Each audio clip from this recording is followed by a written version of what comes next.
Eita glória, graça e paz, irmã Ivanilde, graça e paz, Gustavo, graça e paz a todos vocês, irmãos. Hoje nós iremos tratar de um tema maravilhoso, um tema muito importante para as nossas vidas. Aproveita aí e compartilhe essa live ao número máximo de pessoas, para que outras pessoas sejam alcançadas, né? Amém, glória a Deus, graça e paz, queridos. Olha, irmão Givanilson já está aqui também.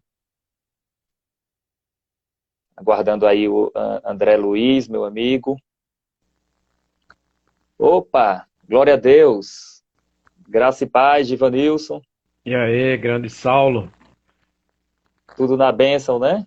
Tudo na paz, graças a Deus, tudo em paz.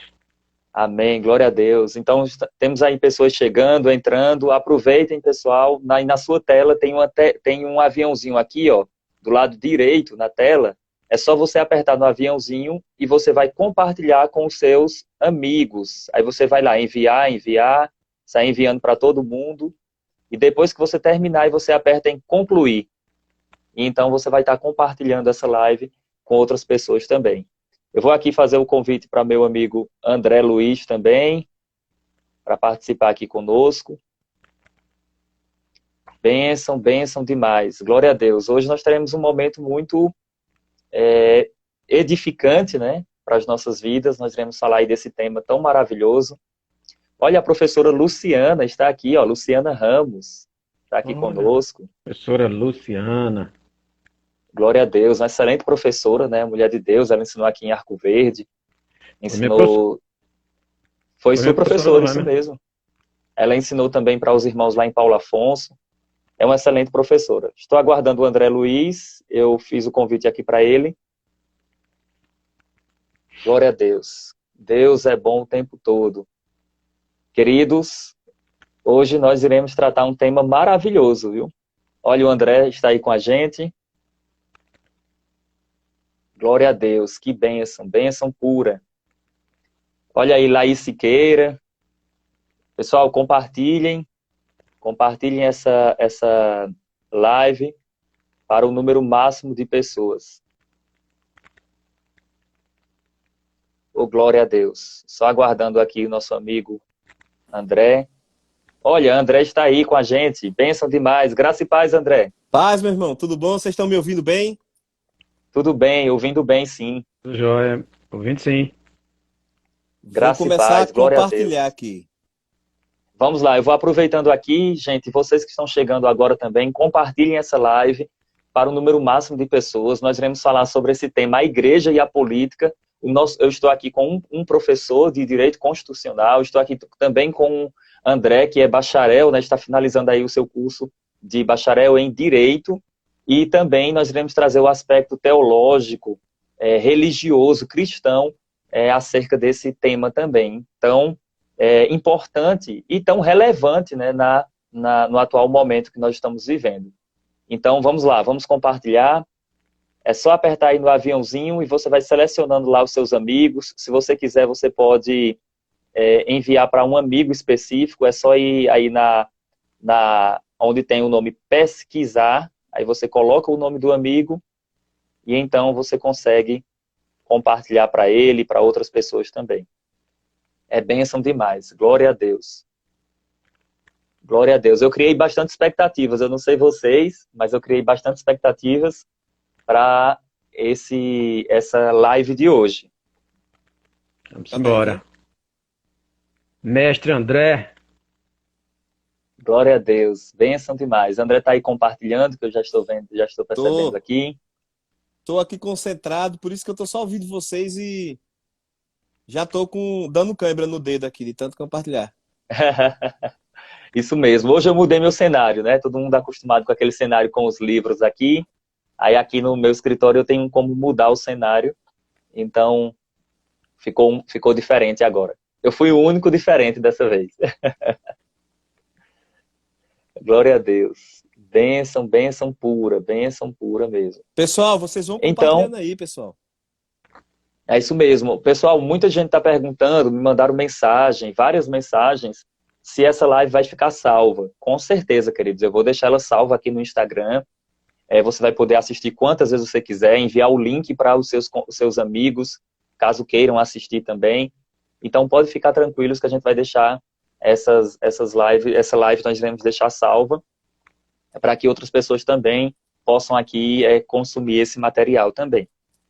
Ok, glória a Deus. Então, eu quero, sem perder muito tempo, eu sei que muitas pessoas estão chegando, estão compartilhando, estão chegando aí para nos acompanhar, mas eu não quero perder muito tempo, eu quero já aproveitar para fazer uma introdução aqui e falar aí, iniciar o tema tão maravilhoso, né? Esse tema, queridos, querido Givanilson e André Luiz, esse tema é um tema que eu já tinha um desejo no coração de falar já há muito tempo, porém eu estava esperando o momento certo e as pessoas certas.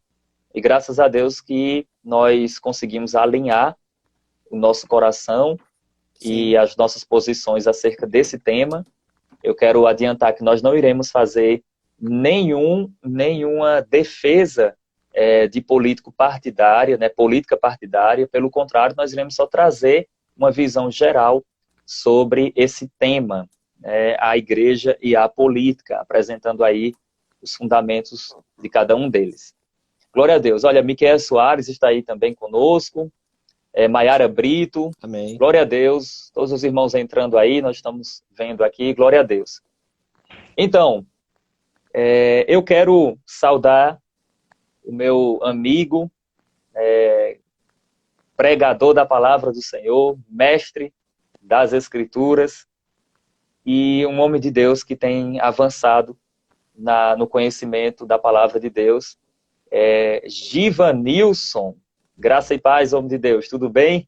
Graça e paz, Saulo, tudo bem? Tudo bem, André, mestre André, boa noite. Amém. Boa noite a todos que estão aí nos acompanhando, né? Para mim é um prazer enorme estar aí com dois mestres, né? E podendo, assim, usufruir do conhecimento de vocês aí e também compartilhar um pouco daquilo que a gente tem aprendido. Então, Amém, prazer, glória a Deus. A prazer sua enorme. participação aqui na nossa live é uma honra, é uma bênção mesmo. Nós estamos aqui diante de um irmão que, além de ser irmão em Cristo Jesus, é da mesma fé, mas também é alguém que é conhecedor, é mestre no secular também, na área do direito, né? Em especial o direito constitucional. Olha que coisa maravilhosa, é professor nessa área. Isso é maravilhoso. Eu estou aqui também recebendo aí a presença do meu amigo André Luiz. André Luiz é um homem de Deus, um pregador da palavra do Senhor, é o cara da teologia, é uma bênção de Deus e, acima de tudo, tem um coraçãozão de pastor, um homem de Deus, simples e que tem transmitido a palavra de Deus, alcançando aí o número máximo de pessoas. André, graça e paz e boa noite para você. Amém. Obrigado, viu, Saulo? Para mim é uma honra, sempre é uma honra estar participando das lives com você. Eu aprendo muito, né? Cara, quando a gente tá falando de escatologia, eu sempre digo, tudo que eu sei foi você que me ensinou. Eu só fiz bisbilhotar um pouco mais depois, né? Porque o discípulo ele tem que aprender além do que o seu mestre ensina. Mas hoje eu sou muito orgulhoso de ter você como meu mestre, de ainda ser seu discípulo. E também tô terminando aí o curso de Direito, então é uma área que eu gosto muito, uma área que a gente vai conversar, compartilhar conhecimento aqui. Principalmente também, já que você nos apresentou, eu quero também devolver a honra para você e falar ao pessoal aí que Saulo é um mestre de teologia, o pessoal chama biblicista, né? Um conhecedor da Bíblia, especialista em escatologia, está se especializando agora em cristologia, é acadêmico de teologia mesmo, na academia, então está bem preparado para falar da nossa parte teológica, né? Eu estou no meio, eu estou aí entre o teólogo e o operador do direito, estou entre dois mestres aqui, tanto Saulo na teologia como o professor Giva, né? Meu amigo professor Giva, professor de Direito Constitucional. Então, vocês que estão assistindo, absorvam tudo, aproveitem tudo, porque bastante conhecimento sobre política e sobre igreja a gente vai ter aqui hoje. Amém, glória a Deus. Então, sem perder mais tempo, vamos continuar aqui. Algumas pessoas estão perguntando, né, eu vi que alguém perguntou aqui se pode assistir essa live pelo YouTube. Agora não, agora a transmissão dela está ao vivo aqui pelo Instagram, mas assim que a gente finalizar, eu vou conseguir baixar esse vídeo e nós iremos lançar também lá no YouTube para que outras pessoas tenham acesso. Quem me auxilia nessa área aí é André Luiz, que é o homem que consegue baixar qualquer coisa que você imaginar. Eu vou aproveitar e dizer ao pessoal que, além do YouTube do Mestre Saulo, além daqui no Instagram do Mestre Saulo, esse vídeo também vai ficar disponível, tanto no meu canal do YouTube, quanto no meu perfil aqui, no meu feed, ou no IGTV. Eu vou dar um jeito, né?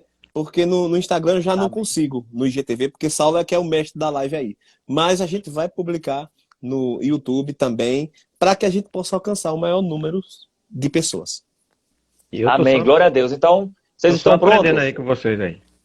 Ok, glória a Deus. Logo mais ele vai ensinar, vocês vão ver aí. Pessoal, aproveite, nós temos aí uma boa quantidade de pessoas. Eu sei que tem alunos aqui de Giva, né? Como eu gosto de chamar, mas é Giva Nilson. Tem alunos dele aqui, tem professores, amigos. Então, gente, vamos compartilhar para que outras pessoas sejam alcançadas. Para a gente não perder tempo, eu quero começar, queridos, trazendo aqui uma definição explicando o que é a igreja. Lembrem que o título, né, ou o tema da nossa live de hoje é a igreja e a política. Então, eu quero aqui trazer uma definição, trazendo explicações sobre o que é a igreja. Então, o que é a igreja?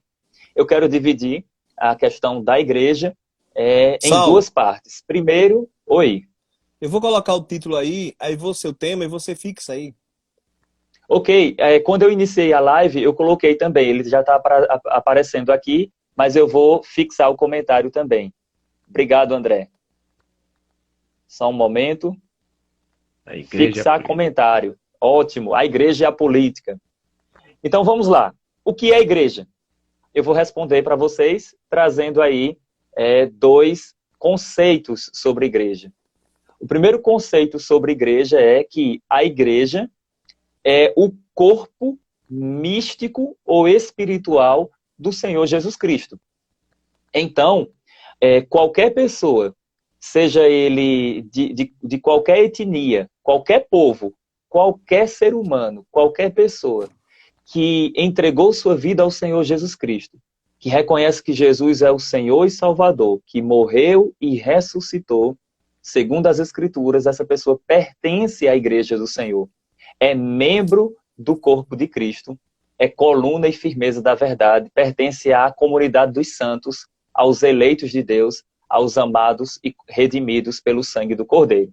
Então esse é o aspecto espiritual da igreja, né? A igreja no sentido de o corpo místico, o corpo espiritual de Cristo. Isso também é importante a gente entender, e eu estou usando essa linguagem de corpo místico, porque até os irmãos, as pessoas que são da fé católica, nós não estamos falando aqui apenas da fé protestante, as pessoas que são da fé católica, que reconhecem Jesus como Senhor e Salvador de sua vida, pertencem a esse corpo místico, corpo espiritual, que é a igreja do Senhor Jesus Cristo. Nós sabemos que a salvação pertence ao Senhor e todos que estão em Cristo, eles têm a salvação mediante a obra do Senhor Jesus. O segundo aspecto da igreja, eu quero falar mais sobre a igreja como uma instituição. Todos nós sabemos que a igreja, ela existe, normalmente ela funciona em um prédio, tem uma placa, né? Ela existe com um CNPJ, inclusive ela existe juridicamente, a igreja existe juridicamente, ou pelo menos deve existir. As que não existem juridicamente não são consideradas igreja diante da própria Constituição, da própria lei, né, da lei humana. Então, existe esse aspecto da igreja também. Nós temos aí as diversas denominações espalhadas no mundo. Nós temos a Igreja Católica Apostólica Romana, nós temos aí as igrejas evangélicas. Por exemplo, eu pertenço a uma dessas igrejas, juntamente com Givanilson, André. Eu sou da Igreja Evangélica Verbo da Vida. né, nós pertencemos a essa denominação, mas existem os batistas, os presbiterianos, os congregacionais, e eu gosto de dizer que as igrejas são como... não se espantem com esse exemplo, mas as diversas igrejas são como o tempero de cada casa. Então, quando você na sua casa, o seu tempero é de uma forma, na minha casa é de outra. Mas em todas as casas, nós somos alimentados. Então, eu gosto de dizer que as diversas denominações estão mais associadas a isso, que pode estar associada aí à doutrina, né, da igreja, mas, no geral, se é uma igreja cristã, ela tem algumas verdades que concordam, né? Existe uma concordância entre as igrejas em diversas verdades, como a doutrina da Trindade e outros aspectos também.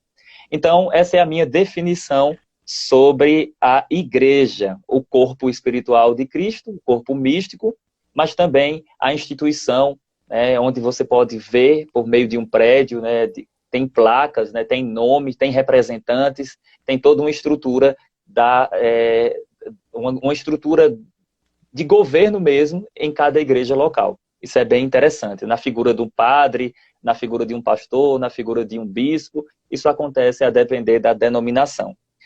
Mas então, para a gente avançar aqui, eu quero fazer uma pergunta ao reverendo André Luiz. André, por favor, fala para nós aí o que é política. Amém. Então, nosso tema é a igreja e a política, e Saulo bem definiu aí, de forma bem clara, bem simples, né, para que todo mundo entenda o que é a igreja, tanto o corpo de Cristo, tanto espiritualmente falando, como a instituição. Mas o nosso tema também tem política, né? E política não é tão fácil definir assim com um conceito simples, mas eu vou tentar. Amém? Para que todo mundo entenda. Eu gosto sempre de partir da origem da palavra, né? Vamos para o velho grego. Do jeito que eu faço nas pregações, eu vou fazer aqui também. Então, política vem de uma palavra grega chamada, a palavra é polis, né? E o que significa polis? Polis significa cidade. Quando os homens começaram a se organizar, a se juntar, porque o homem é um ser que vive em conjunto, em comunidade, né? Teve um filósofo chamado Aristóteles que falou sobre isso. Ele falou sobre o homem como um ser coletivo, né? Um ser que vive em comunidade. E quando o homem se juntou para viver em comunidade, ele formou essas sociedades, essas polis, essas cidades, né? Um conceito mais amplo de polis, para a gente trazer para aqui, para a nossa realidade, para o nosso contexto, é sociedade organizada. Onde tem um monte de gente vivendo junta, organizada, a gente tem uma polis, né? De polis vem o termo político, que lá no original, no grego seria políticos, é o quê? O cidadão. Aquele que vive na cidade, aquele que vive na sociedade, é o políticos. E aí a gente vai chegando na palavra política. Quando o homem vive junto, seja onde for, Saulo, sabe? Mestre Givanilson. O homem, ele começa a necessitar de regras, limites de ação mesmo, né? Direitos, deveres, obrigações. Então, essas regras, essa organização, essa forma de resolver problemas, necessidade desse monte de gente junto, desses políticos ou desses cidadãos, é aí que aparece o contexto de política. Para resumir, para dar uma definição assim mais simples, política seria a arte de governar, a arte de administrar, a arte de resolver problemas e necessidades daqueles que vivem em sociedade. Ok? É isso que é política. Ok. Amém? Ótimo, excelente definição. Essa é uma definição que ela pode até associar às Sagradas Escrituras, né? Deus, quando criou Adão, né, o primeiro homem ali, quando Deus criou, Deus disse assim, olha, exerça domínio, ou seja, seja político. governe. Amém. É essa a ideia. Saulo, Nós iremos falar aqui do conceito que a política... Só um minuto. Nós iremos falar também do conceito de política mais amplo, né? Logo mais nós iremos tocar nessa questão, mas André, para mim, trouxe uma definição maravilhosa. Pode falar, reverendo. Quando você falou de Gênesis, eu me lembrei também que é em Gênesis também que Deus, quando ele forma Adão, né? Aqui, né? Ele sopra o espírito de vida, né? No homem aqui. Chega um momento que ele diz, não é bom que o homem esteja só. Então, faz parte do homem ser um ser coletivo, né? Ali não só fala de Adão viver com Eva. Fala de que não é bom que o homem viva só. Então, o homem não nasceu para viver só. Ele nasceu para ser exatamente esse políticos, esse cidadão, esse que é parte de uma sociedade que vive em conjunto. Amém? Isso mesmo. Alguém que pertence à sociedade, que é a sociedade. E precisa viver junto. E tem algo legal também, queridos, é que Deus estabeleceu leis, regras e princípios lá no Éden. Eu chamo de a lei do Éden. Deus disse, veja se não é um princípio de lei. Nós estamos aqui diante de pessoas que têm acesso a esse conhecimento. Veja se não é um princípio de lei. Nós temos um legislador, Deus disse. E o que foi que ele falou? Deus disse assim, olha, de toda árvore do jardim comerás livremente. Deus disse o que eles poderiam fazer. Deus disse também o que eles não poderiam fazer. Da árvore do conhecimento do bem e do mal, vocês não podem comer. E ele falou a consequência. Caso vocês comam, certamente vocês irão morrer. Então, um princípio de lei. O legislador, ele passou os deveres, ele também deu direitos, né? E ele falou ali das consequências caso houvesse a desobediência. Mas, eu agora... Pode falar. Esse ponto aí que André falou, tem também um texto bíblico, né? Quando Moisés, né, Jetro, o sogro dele, chega para ele e diz, olha, você está perdendo o controle das pessoas. Vamos formar aqui de fazer uma divisão, uma coisa organizada para que a liderança ela fique mais, vamos dizer assim, a liderança ela fique mais leve. Então isso também traz uma ideia de organização, né, isso mesmo. Política, forma conselhos de 1000, de 100 e assim por diante. Isso mesmo, é uma maneira de se, como o André falou, a ideia da política envolve também administrar. Isso. Então, essa é a ideia, né? Quando Jetro, o sogro de Moisés, vai até ele, ele viu que Moisés estava pesado, cansado. Era. Então, porque ele estava querendo resolver tudo sozinho. E todas as coisas eram levadas até ele. E é interessante que o conselho do sogro dele, olha que sogro maravilhoso, gente. O conselho do sogro dele foi o seguinte, olha, divide e coloca homens, autoridades que fiquem à frente de 1000 pessoas, de tantas pessoas, de 100 pessoas, e os casos mais difíceis que vêm até você. Até você. Isso aí é uma base para a gente falar de coisas lá na frente. Então, olha aí, nós temos algumas pessoas participando, ó, a igreja é espiritual. Olha, tem um comentário aqui interessante. A igreja é espiritual, mas não deixou de ser política. Sim, nesse aspecto que nós definimos aqui, é isso mesmo, é verdade. Temos a participação aí de professores, glória a Deus por isso. Pastor Carlos aí?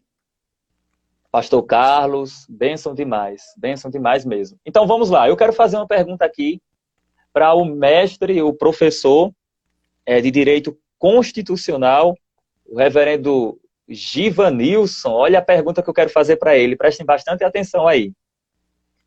Giva, o que é o Estado? Fale sobre o Estado atual brasileiro, né? Fale sobre a estrutura de Estado no Brasil. E aproveite e fala aí, né, sobre essa questão dos poderes, né, dos 3 poderes. Fica livre. Rapaz, falar com esses 2 mestres é uma coisa, ó, 2 meninos sabidos aí que vocês estão vendo, 2 cabas sabidos, né, Saulo e André. Vou pegar um gancho aí no que André falou sobre limites e deveres, né, falando sobre política, o Estado. Eu não vou trazer aqui, até porque não é o nosso propósito, nem o nosso tempo ele permite isso, um aspecto histórico da formação do Estado, mas fazer um apanhado bem geral da formação, talvez um dos mais importantes ali, quando a gente estuda história e até estuda no próprio curso do direito, a gente também estuda isso, na matéria chamada TGP, Teoria Geral, TGE, melhor dizendo, Teoria Geral do Estado. Quando a gente estuda ali os contratualistas, né, o Thomas Hobbes, o Jean-Jacques Rousseau, o John Locke, né, inclusive o Thomas Hobbes, ele escreve um livro, o Leviatã, né, chamando que o Estado é um termo que é utilizado até para o diabo, né, que ele escreve esse livro falando do Estado, na Bíblia, né. Então, essa ideia do Estado, o Estado, na verdade, foi criado meio que, eu vou chamar aqui de organismo, que nós transferimos para ele porque nós não conseguimos viver em sociedade sozinhos, então determinados problemas, aí vem aquela ideia do Jethro, né, que a gente falou agora, não conseguimos solucionar tudo sozinhos, e daí a gente transfere para alguém. Esse alguém é o Estado. E esse Estado ele vai resolver conflitos, ele vai tratar da nossa liberdade, ele vai tratar da nossa propriedade, ele vai nos dar segurança, ele vai nos trazer paz. Essa foi a ideia em que os contratualistas, muito embora com pensamentos distintos, os contratualistas traziam.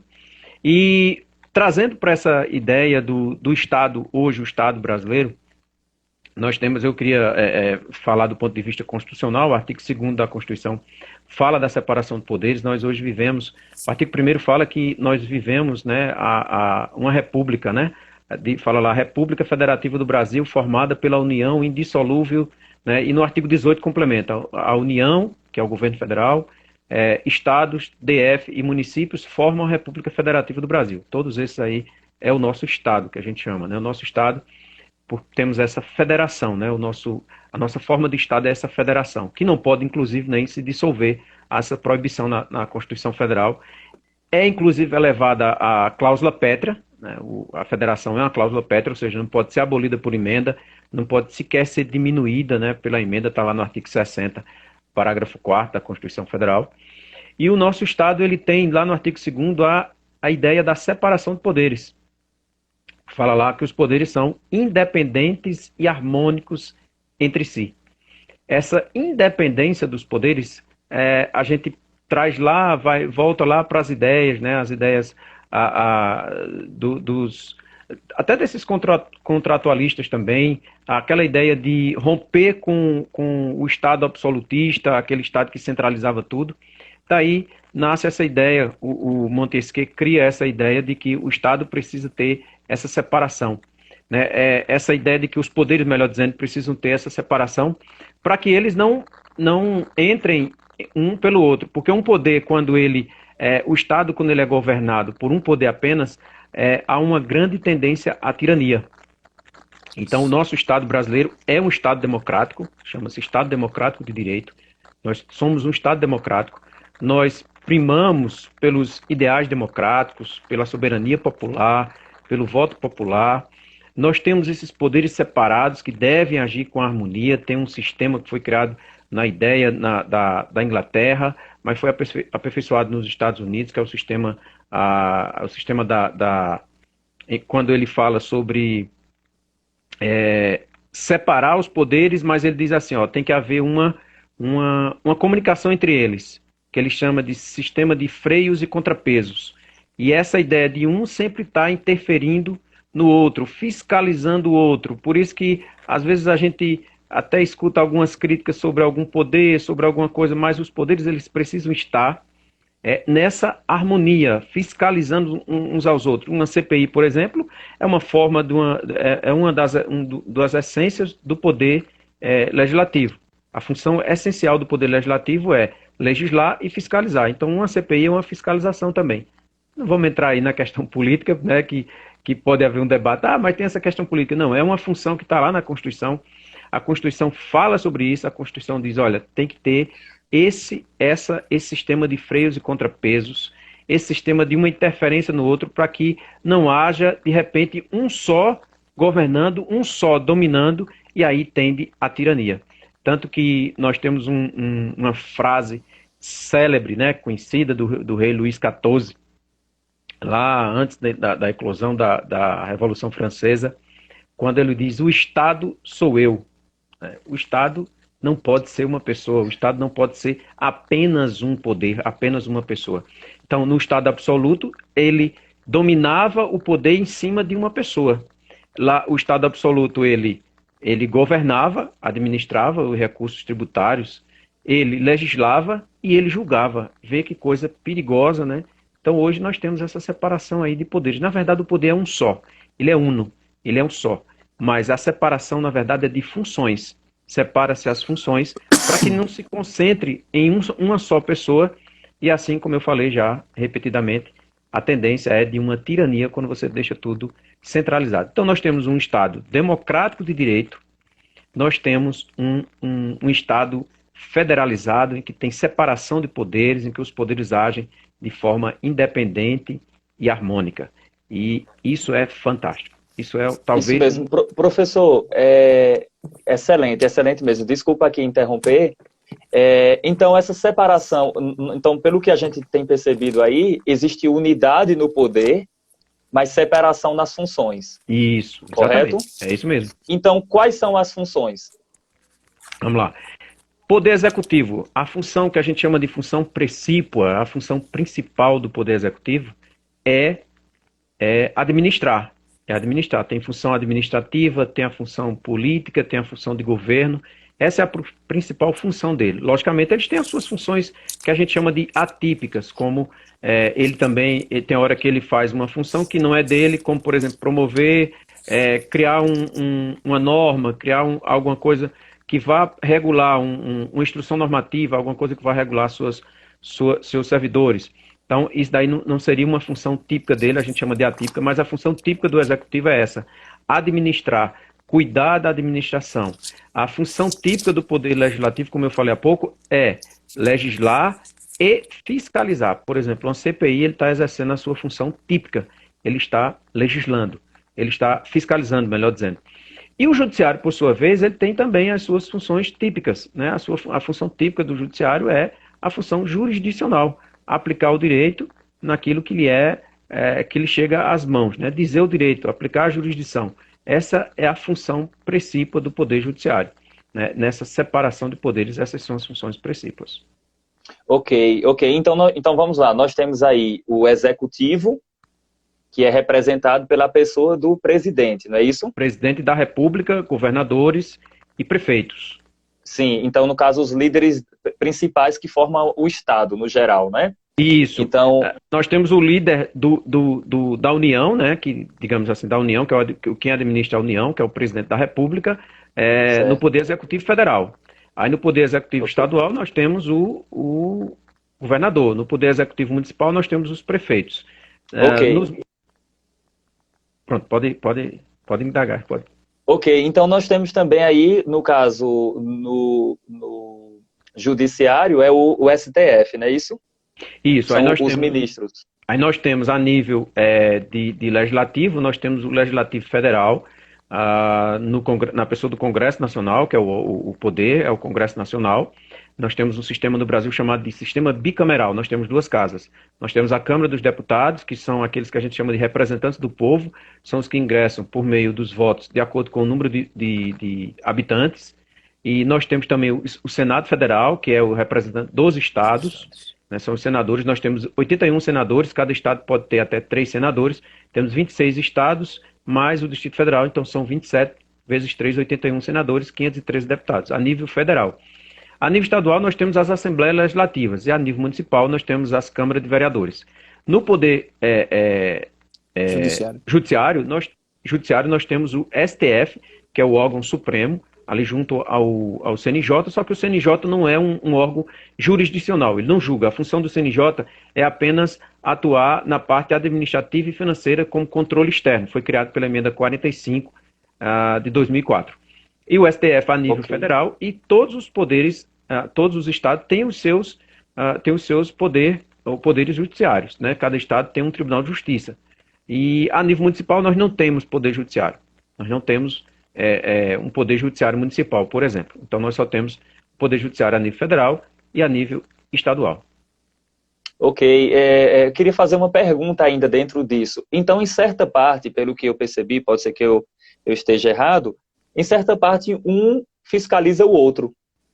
Exatamente, um fiscaliza o outro. E é interessante aí você tocar nesse ponto, que eu me lembrei de uma coisa que eu escutei outro dia num podcast, em que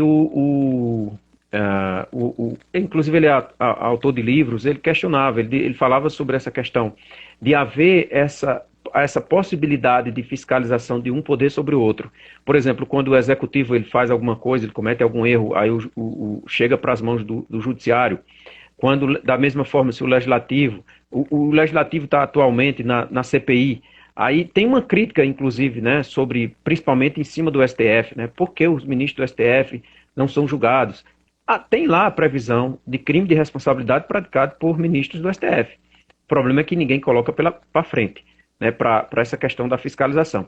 E há também um fenômeno que a gente chama de ativismo judicial, que é isso. Muitas coisas que chegam nas mãos do STF, ele acaba julgando ou tratando mais do que a sua missão. E por isso algumas críticas. Nós temos, por exemplo, teve uma ação em que o STF era um habeas corpus.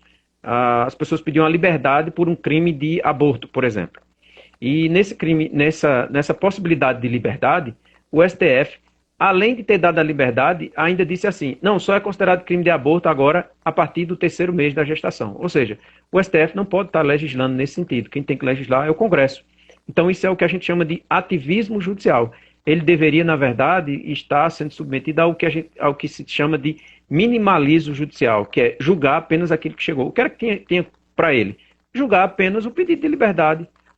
É cabível a liberdade aqui, vamos dar a liberdade para eles e eles vão ser soltos. Agora, não legislar. Isso é o ativismo judicial. Em algumas decisões ocorre muito isso. Em outras, não. A gente, às vezes, escuta muita crítica, né? Nós temos, ultimamente, nas redes sociais, na internet, muitos teólogos que nunca estudaram a Bíblia, que nunca estudaram teologia, e muitos juristas que nunca estudaram direito. E a gente se depara com alguns, né, fazendo críticas a respeito do STF, fazendo críticas a respeito de decisões do STF. Olha, existe de fato algumas questões que são, como eu falei agora, ativismo judicial. Mas a grande maioria que chega para ele decide porque chegou para ele, ou por a inércia de um dos poderes, geralmente o legislativo, que não legislou, ou porque o outro poder deixou de fazer alguma coisa e ele teve que intervir, né? Há um perigo, né, nesse ativismo judicial, porque acaba supervalorizando um poder. Mas jamais devemos pensar em extinguir ou acabar com um desses poderes. Da mesma forma que o executivo tem a sua importância, o legislativo também tem a sua e o judiciário também tem a sua. Temos falhas? Temos. Até nós vamos falar daqui a pouquinho, né, sobre democracia e tal. Não vou nem entrar no ponto agora. Temos falhas? Temos. Mas não falhas para acabar com o poder. Nós poderíamos ter um sistema de controle melhor. Nós temos, em alguns países, existe um mecanismo chamado recall. O recall, ele tem nos Estados Unidos, até era chamado na Grécia de ostracismo, né? Quando alguém cometia alguma coisa, aí, por exemplo, jogava uma telha, se a telha não quebrasse, a pessoa não era castigada, enfim, alguma coisa do tipo. E o recall é um sistema que, inclusive, tem algumas constituições aqui latino-americanas, como Bolívia, Equador, e no Brasil nós não temos. No Brasil, o único sistema que nós temos é o impeachment. Como eu falei, tem impeachment do presidente, tem a possibilidade, a previsão constitucional de impeachment de ministro do STF, só que ninguém nunca tentou botar para frente isso. Recentemente nós tivemos uma decisão de um ministro do STF que ele julgou, por exemplo, uma causa em que anulou uma delação premiada quando ele era citado nas delações, ou seja, ele deveria ter se averbado, suspeito ou impedido, alguma coisa do tipo, mas não ter participado do julgamento. Então, há quem diga que poderia se encaixar como crime de responsabilidade previsto na lei 1079 de 50 ou até mesmo na Constituição Federal. Mas nessa lei há a previsão. Então, o seguinte, o recall é um mecanismo que o povo convoca um plebiscito ou um referendo e o povo vai decidir se aquele detentor de um cargo público, um parlamentar, por exemplo, se ele deve ou não continuar na sua função parlamentar. Observa que nós só temos um mecanismo hoje, que é o impeachment. Um parlamentar, por exemplo, quando ele comete algum fato, quem é que vai julgar ele? Ele primeiro que ele tem imunidade, né? Ele tem a imunidade material, a imunidade formal, né? Ele pode falar, mas essa imunidade formal e a imunidade material, imunidade também não é absoluta. Mas o que é que acontece? Ele pode ser responsabilizado somente pelo Conselho de Ética, por uma questão política, que é o chamado quebra do decoro. Só eles entre os pares, que às vezes tem ali um ajeitado político, né, tem uma questão, né, que é afiliado de alguém e tal, não tem essa saída. E se nós tivéssemos esse mecanismo, quem ia decidir? Deputado de Pernambuco, senador de Pernambuco, por exemplo, praticou alguma coisa que atingiu ali um ato de corrupção, alguma coisa que denegriu o Estado, então não está atendendo os anseios para os quais ele foi eleito, a população convoca um plebiscito, um referendo e tira. Seria interessante esse sistema recall, infelizmente no Brasil nós não temos. É isso mesmo. Uma coisa, antes de passar aqui para André, uma coisa que eu gostaria de comentar, que até um irmão aqui falou, o erro é o presidente indicar os membros do judiciário. De fato, eu até penso que, se tratando aí por exemplo, se no executivo é por meio de voto, se lá no legislativo é por meio de voto, por que no judiciário não seria por meio de voto? A gente sabe que é por meio de voto através de votar no presidente, mas não no sentido da população votar neles, né? Esse então, ponto... Pode falar, sim. Esse ponto aí, Saulo, é uma crítica, assim, muito, acho que de todos, né? Porque é salutar que nós tenhamos juízes em que entrem pelo chamado quinto constitucional dos tribunais. Tribunais de Justiça, TRFs, TRTs, TST, tem o quinto constitucional. O STJ é um terço. O que é o quinto constitucional?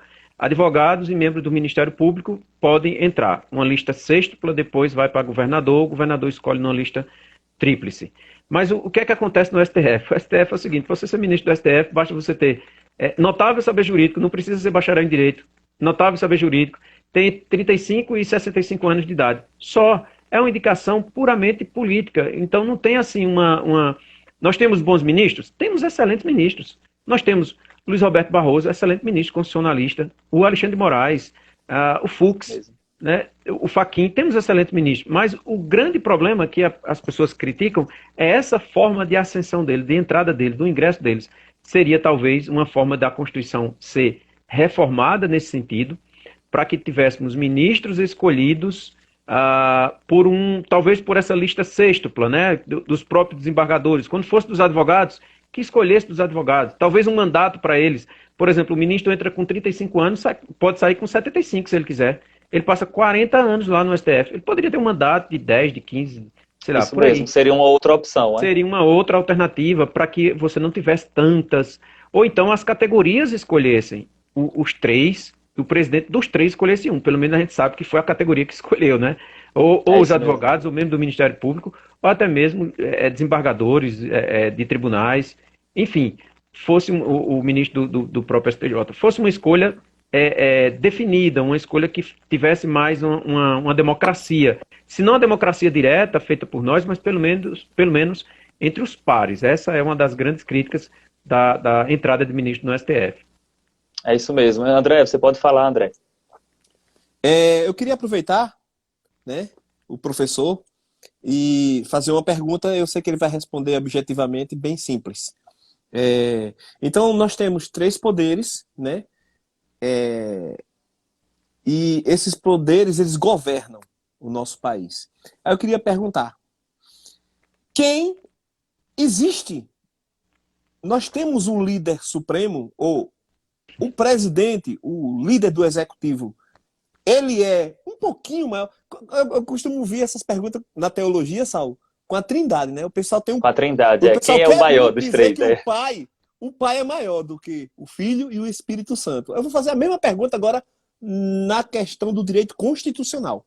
O presidente não é um pouquinho maior do que... O poder executivo não tem um pouquinho mais de poder do que o poder judiciário, do que o poder legislativo? Responda aí para mim, professor.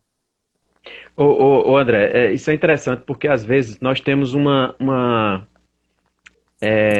problema cultural, né? Às vezes a gente tem um problema de meio que idolatrar as pessoas. Primeiramente, começa lá no voto.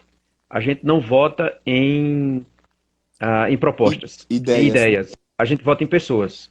Observe nas últimas eleições, tanto para prefeito, governador, presidente, tudo. Você vota, normalmente as pessoas votam em pessoas. Não votam nas ideias, não votam nas propostas. E essas pessoas, a partir do momento que são eleitas, elas passam a ser idolatradas. Eles são apenas um representante. É como se eles fossem, no sentido lato sensu da palavra, no sentido amplo, eles são servidores públicos. Nos servem, né? São agentes políticos, mas no sentido amplo são servidores públicos. Eles nos servem, estão ali para nos servir. E se você levar para o grau de importância, talvez porque tenha sido escolhido pelo voto popular, a gente sempre tem a ideia de que o presidente é o mais importante, a autoridade suprema.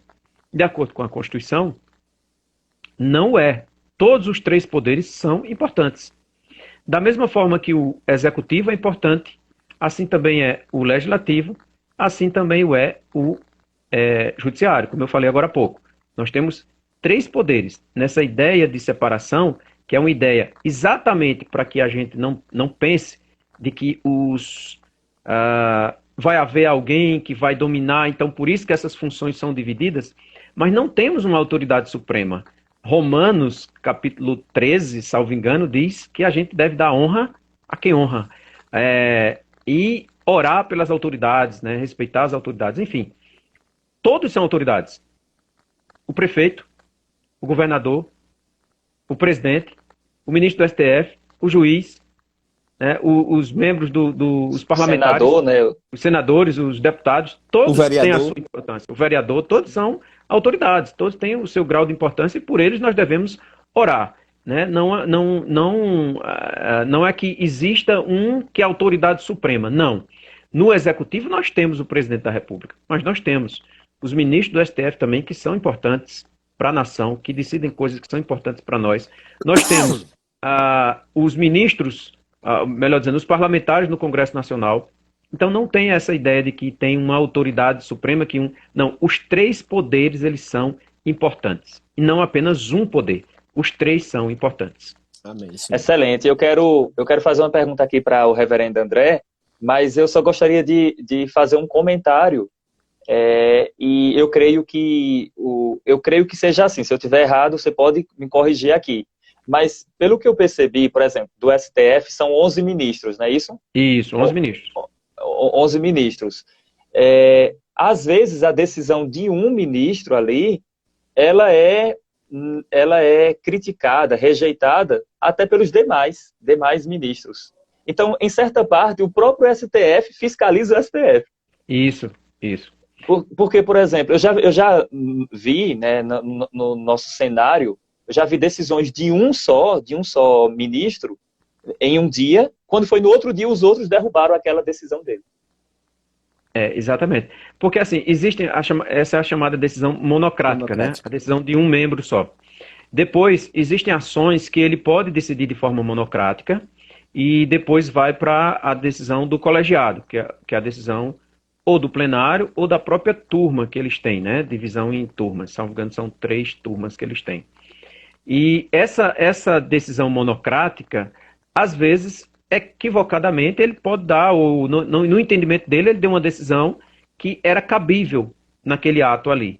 No entanto, os outros ministros analisam de uma forma mais sistemática e veem que não é.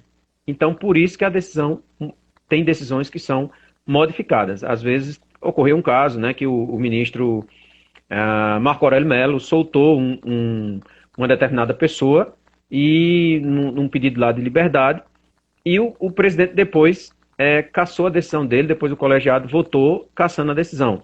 Então foi uma polêmica, porque ele disse que tinha liberdade de escolher, depois o indivíduo até sumiu, né? Sumiu, ninguém sabe mais onde está. Enfim, ele pode dar uma decisão pensando daquela forma, interpretando daquela forma, e aí o colegiado vem e interpreta de outra maneira, e por isso que a decisão pode ser modificada. Então, como você falou, é uma espécie de fiscalização.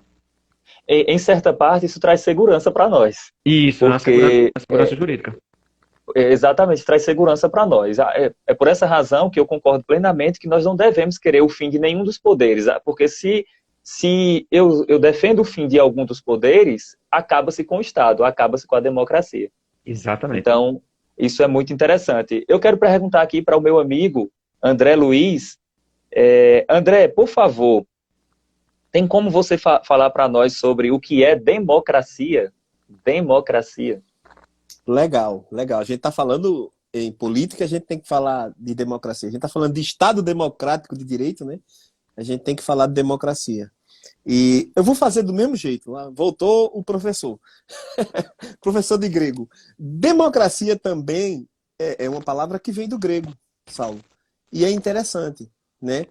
Eu vou fazer algo que eu aprendi uma vez que é interessante. Primeiro eu vou dizer o que não é democracia. Aí depois a gente vai entender. Eu vou falar de mais duas formas de governo, né? Porque democracia é uma forma de governo, né? Existe uma forma de governo chamada monarquia. A palavra mono já foi usada hoje aí, monocrático. Essa palavra mono, do grego, ela se refere a único.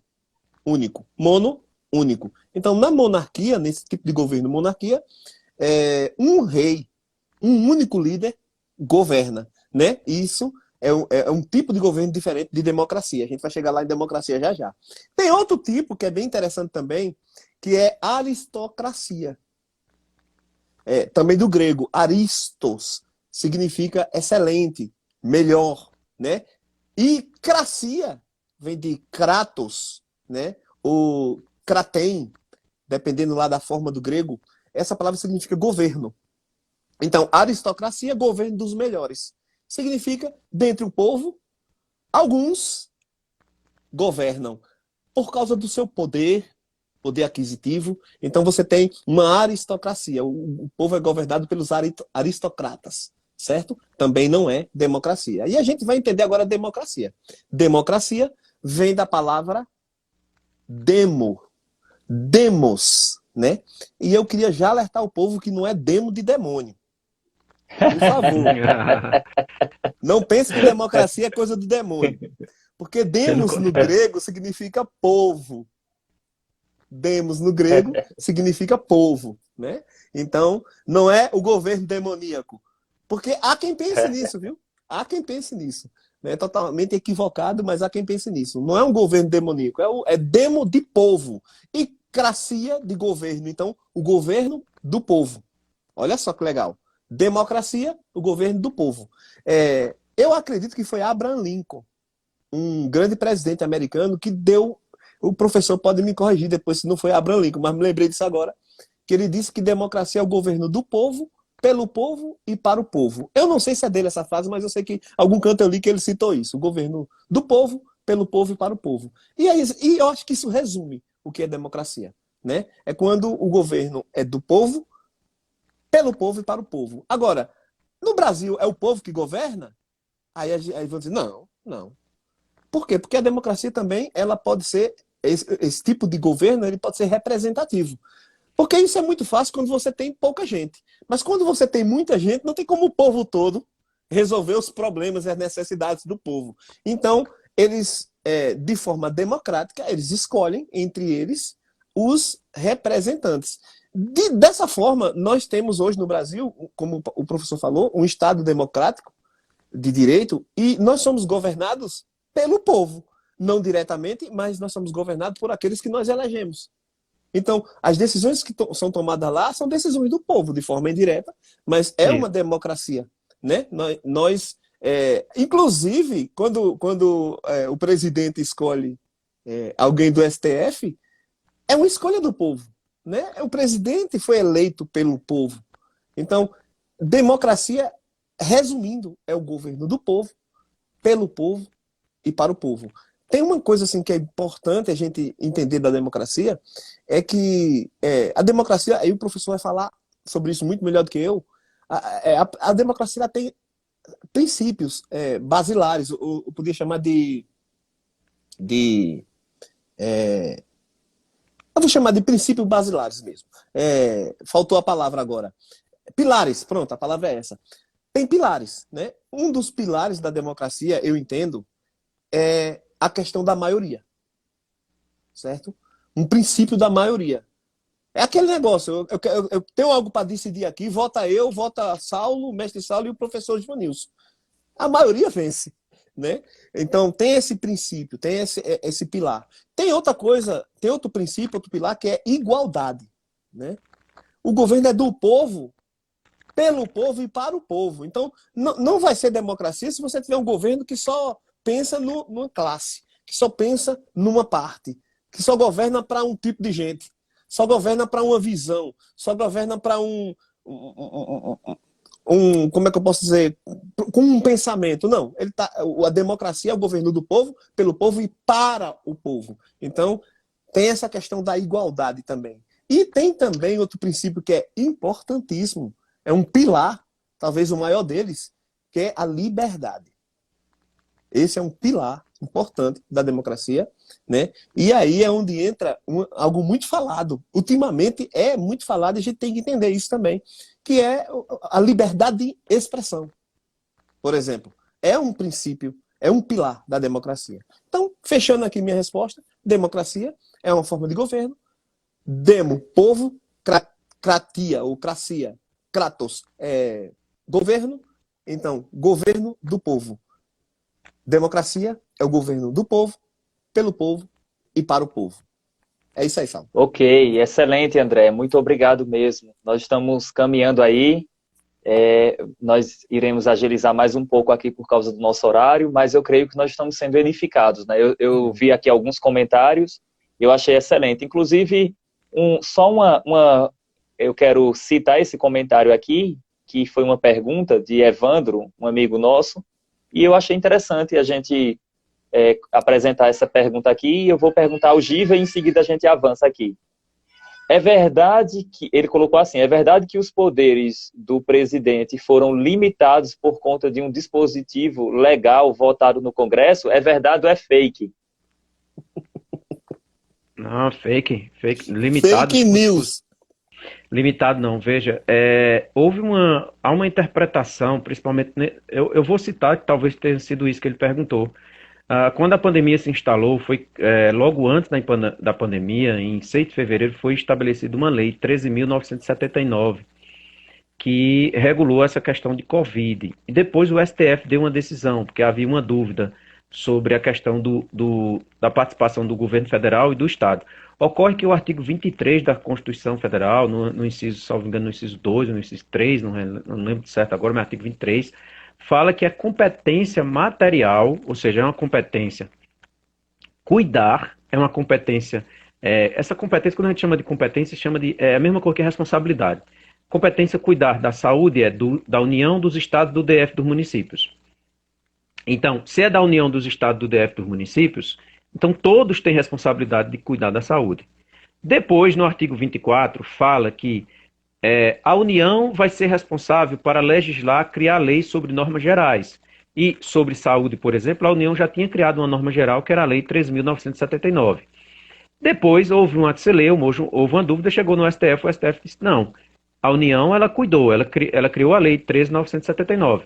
E ela pode, conforme o artigo 23, continuar cuidando da saúde, assim como todos os outros entes federativos, Estado, DF e municípios, que é uma obrigação. Você pode observar que nós temos saúde a nível municipal, saúde a nível federal, enfim, nós temos nesses 3 âmbitos. Então, não houve uma retirada de poderes, não. Pelo contrário, o que o STF interpretou foi apenas e tão somente o que já está na Constituição. A atribuição da União, ou seja, do governo federal, era criar a lei, normas gerais e cuidar também da saúde nas suas responsabilidades, conforme tem lá os artigos 190 em diante. Então, não houve essa retirada, não. Ok, eu queria só fazer um comentário em cima disso. Essa lei que deu base para o STF, para essa decisão do STF, foi uma lei sancionada pelo presidente. Pelo próprio presidente. Ela é uma lei de 6 de fevereiro, né, de 2020. É a lei 13.979. 979, é isso mesmo. Só você olhar. Lei, inclusive ela ficou conhecida porque ela foi chamada de Lei da Vacinação Compulsória. Isso. É porque nessa lei estava dizendo que cabia aos estados decidirem se, depender do contexto, se a pessoa ia ser vacinada compulsoriamente ou não. E também, nessa lei estava inclusa a ideia de quarentena, distanciamento e de todo o tratamento, todas as medidas para impedir o avanço da pandemia. Isso foi assinado pelo presidente. Então, o que o STF fez foi só concordar com a lei que já estava estabelecida, que já tinha sido criada. Exatamente. E a Constituição, no artigo 24, Saulo, ela diz assim, que é competência concorrente legislar sobre determinadas matérias da União, dos Estados e do DF. Municípios só complementam. Quando o Estado cria a norma geral, que no caso a União cria a norma geral, que criou a Lei 13.979, estados e municípios apenas complementam essa legislação. É o que os estados e municípios fizeram. Esse tema, eu amo esse tema, porque esse tema chama-se limitação dos direitos fundamentais. Tanto estados e municípios limitaram e estão limitando direitos fundamentais. Essas restrições são limitações. Limitação, por exemplo, da gente cultuar presencialmente. É uma limitação ao nosso direito de culto. Lembrando, gente, que limitação não é proibição. O que muita gente pensa, e eu ouvi alguém dizendo assim, estão proibindo a igreja de abrir. Não, não é no sentido de proibir ou é uma perseguição contra a igreja, porque não só é algo com a igreja, é algo que acontece também em outras áreas também. Houve uma limitação, né? Limitando o direito de ir e vir, né? E é uma limitação assim, que ele não está tirando o direito, ele está limitando por um certo período de tempo, até que aquela situação ali se reverta. Então é igual... Pode falar. Pode dizer.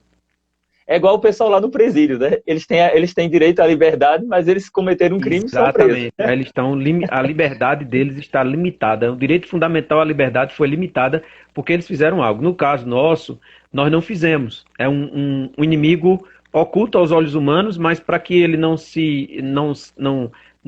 ceife muito mais vidas, né? Não cause um problema muito maior, aí tem essa limitação, que pode ser feita tanto pela União, né? A União tem várias outras responsabilidades no tocante à saúde, assim como estados e municípios também têm, todos eles têm essa responsabilidade.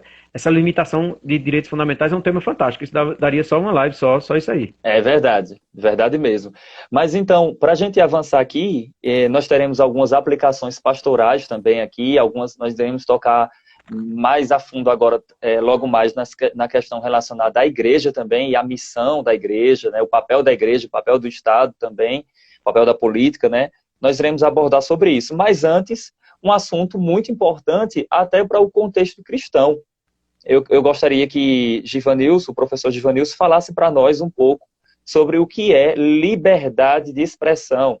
Aproveite e fala para nós sobre o AI-5. Olha, liberdade de expressão, como o André falou aí, é um dos pilares da democracia.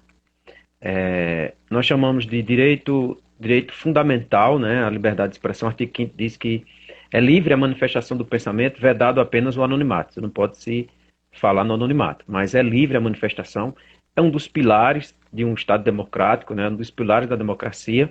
Para que nós possamos viver em democracia, a gente precisa ter isso como sendo um pilar mesmo, algo que nos sustenta um princípio. E a liberdade de expressão, nós chamamos de direitos absolutos e direitos relativos. Na sua grande maioria, os direitos fundamentais, como é a liberdade de expressão, são direitos relativos. O que é isso? O absoluto, ele não admite ser contestado, ele não admite relatividade. Por exemplo, hoje, vários juristas entendem que o direito a não ser torturado é um direito absoluto. Não se admite, em pleno século XXI, você torturar uma pessoa para obter, por exemplo, uma prova. Já a liberdade de expressão é um direito relativo. O que é isso? Nós falávamos agora há pouco. É um direito que admite relativização, ou seja, ele admite ser suprimido em algum momento. Então, a liberdade de expressão no Brasil, ela não é ampla. A gente não pode, por exemplo, eu não posso chegar aqui no Instagram, no Facebook, seja lá qualquer rede social que tenha, eu não posso chegar, por exemplo, e fazer apologia a crimes. Eu não posso cometer crimes. Nós já tivemos casos em que o STF julgou um caso de uma pessoa chamada Evanger, que era um escritor gaúcho. Ele escreveu um livro com várias críticas aos judeus, negando o Holocausto. Então, ele, segundo o STF, entendeu que ele praticou ali um crime de racismo. Portanto, a obra dele foi proibida. Ah, mas não tem direito à livre manifestação do pensamento, mas esse direito não é absoluto. Ele encontra limites. Eu não posso usar da minha liberdade de expressão para falar tudo aquilo que eu quero, tudo aquilo que eu penso. Primeiro, se eu falar tudo aquilo que eu quero e tudo aquilo que eu penso, eu vou responder civilmente, que a Constituição diz que eu posso responder pelo dano material, moral e a imagem que eu cometer contra uma pessoa. Se eu falo mal de André, alguma coisa que vá lá, uma calúnia, uma injúria, uma difamação, eu vou responder pelo dano moral. Então, eu não tenho essa ideia de que eu posso falar tudo o que eu quero. Nem o parlamentar pode. O parlamentar tem uma imunidade material, que a gente chama de material, que é sobre as suas palavras, opiniões e votos. Dentro do Congresso, no plenário, essa imunidade é absoluta. Ele pode falar qualquer coisa. Ele pode, inclusive, falar sobre a volta do AI-5. Ele pode falar o que ele quiser, discurso de ódio, o que ele quiser, já que ele está falando em nome das pessoas ali. de quem o elegeu. Mas, em compensação, ele pode sofrer uma repressão política, porque ele não pode ser punido nem penal, nem civilmente, mas politicamente ele pode, pela quebra de decoro, responder junto ao Conselho de Ética. Fora do Congresso, ele só responde ali se ele tiver... ele só não responde, melhor dizendo, penal e civilmente, se ele estiver falando em razão da função que ele está exercendo ou no exercício da função. Então, nem eles têm essa liberdade de expressão ampla. Ninguém pode ter essa liberdade de expressão ampla. A gente não pode, a gente tem que ter cuidado naquilo que a gente fala, porque senão a gente pode estar cometendo um crime, sei lá, alguma coisa do tipo, como aconteceu com esse caso Evander. Os americanos, a primeira emenda constitucional norte-americana, né, a Constituição norte-americana é engraçada, ela tem 7 artigos e 27 emendas, a nossa tem 250 artigos, não sei quantos artigos no ato das disposições constitucionais transitórias, e já temos aí apenas com 32 anos, a Constituição norte-americana é de 1787, e só tem essa quantidade de artigos e emendas. A nossa, de 88, 32, vai fazer 33 anos, já vai para mais, acho que 110 emendas aí. Então, a primeira emenda dos Estados Unidos, eles praticamente garantem um sentido de liberdade absoluta, tanto que você vai ver discursos de ódio na TV, né, o chamado hate speak, o discurso de ódio em que eles falam naquela questão racial. Então, eles têm essa coisa. No Brasil, não. A gente não tem essa liberdade de expressão em sentido amplo. E outra coisa que eu queria falar é o seguinte, numa democracia, que eu ia dizer agora há pouco, numa democracia a gente pode falar tudo, menos pedir o fim dela. Teve um estudioso, não lembro agora o nome dele, que falou essa frase. Olha, numa democracia eu tenho a plena liberdade de expressão, eu posso pedir tudo, menos o fim dela. O fim da democracia seria como que você não quer a democracia. É horrível você imaginar uma pessoa falar algo desse tipo. E falando do AI-5, o AI-5 foi nós tivemos em média 17 atos institucionais no período do regime militar. E o AI-5 é de 1968 e foi um dos mais conhecidos, por isso que a gente sempre ouve falar, né? Nem escuta dos outros 16, mas o AI-5 a gente escuta, que foi um dos que mais atingiram a liberdade de expressão, as liberdades como um todo, quando começaram o exílio, né? Cortando, por exemplo, tirando os poderes, suprimindo poderes do próprio Congresso, habeas corpus, uma série de coisas, juízes e prerrogativas de juízes e tudo. Então, o AI-5 é algo que a gente jamais desejaria que voltasse. Porque, primeiro, o AI-5 é uma clara demonstração de fim da democracia. E, segundo, que ele vai tolher direitos. Por exemplo, você pode se achar no direito da liberdade de expressão de querer que tire o AI-5. Tem um caso interessante que acho que eu contei acho, não sei se para vocês ou foi para Saulo, que dizem que tinha um senhor, né, não sei até que ponto isso é verdade, tinha um senhor na Avenida Paulista, ele gritava e pedia o fim da democracia, não, a intervenção militar. Intervenção militar e tal, gritava, não sei o que, aí os militares chegaram, os policiais militares chegaram para tirar ele daquele local, porque estava perturbando, alguma coisa do tipo. Ele, não, que é isso? E os meus direitos? Eu tenho direitos. Ou seja, ali naquele momento ele se achava que tinha direito. E ele está numa democracia. Imagine se fosse no regime militar que você não podia ter determinados direitos ou ter determinadas expressões. Então, quando a gente pede, ou quando você escuta alguém pedir o fim do regime militar, tem até aquela ideia, Saulo, da interpretação do artigo 142 da Constituição, no artigo 142, a Lei Complementar 97, que regula o artigo 142. Esse artigo 142, eu peço licença aqui para colocar ele para você em forma de pergunta. Então, pelo que vocês viram, queridos, o AI-5, né, é algo que é antidemocrático, né? Antidemocrático. E, logicamente, se você consegue banir um dos poderes, é antidemocrático, não tem como. É o que nós estávamos falando aqui.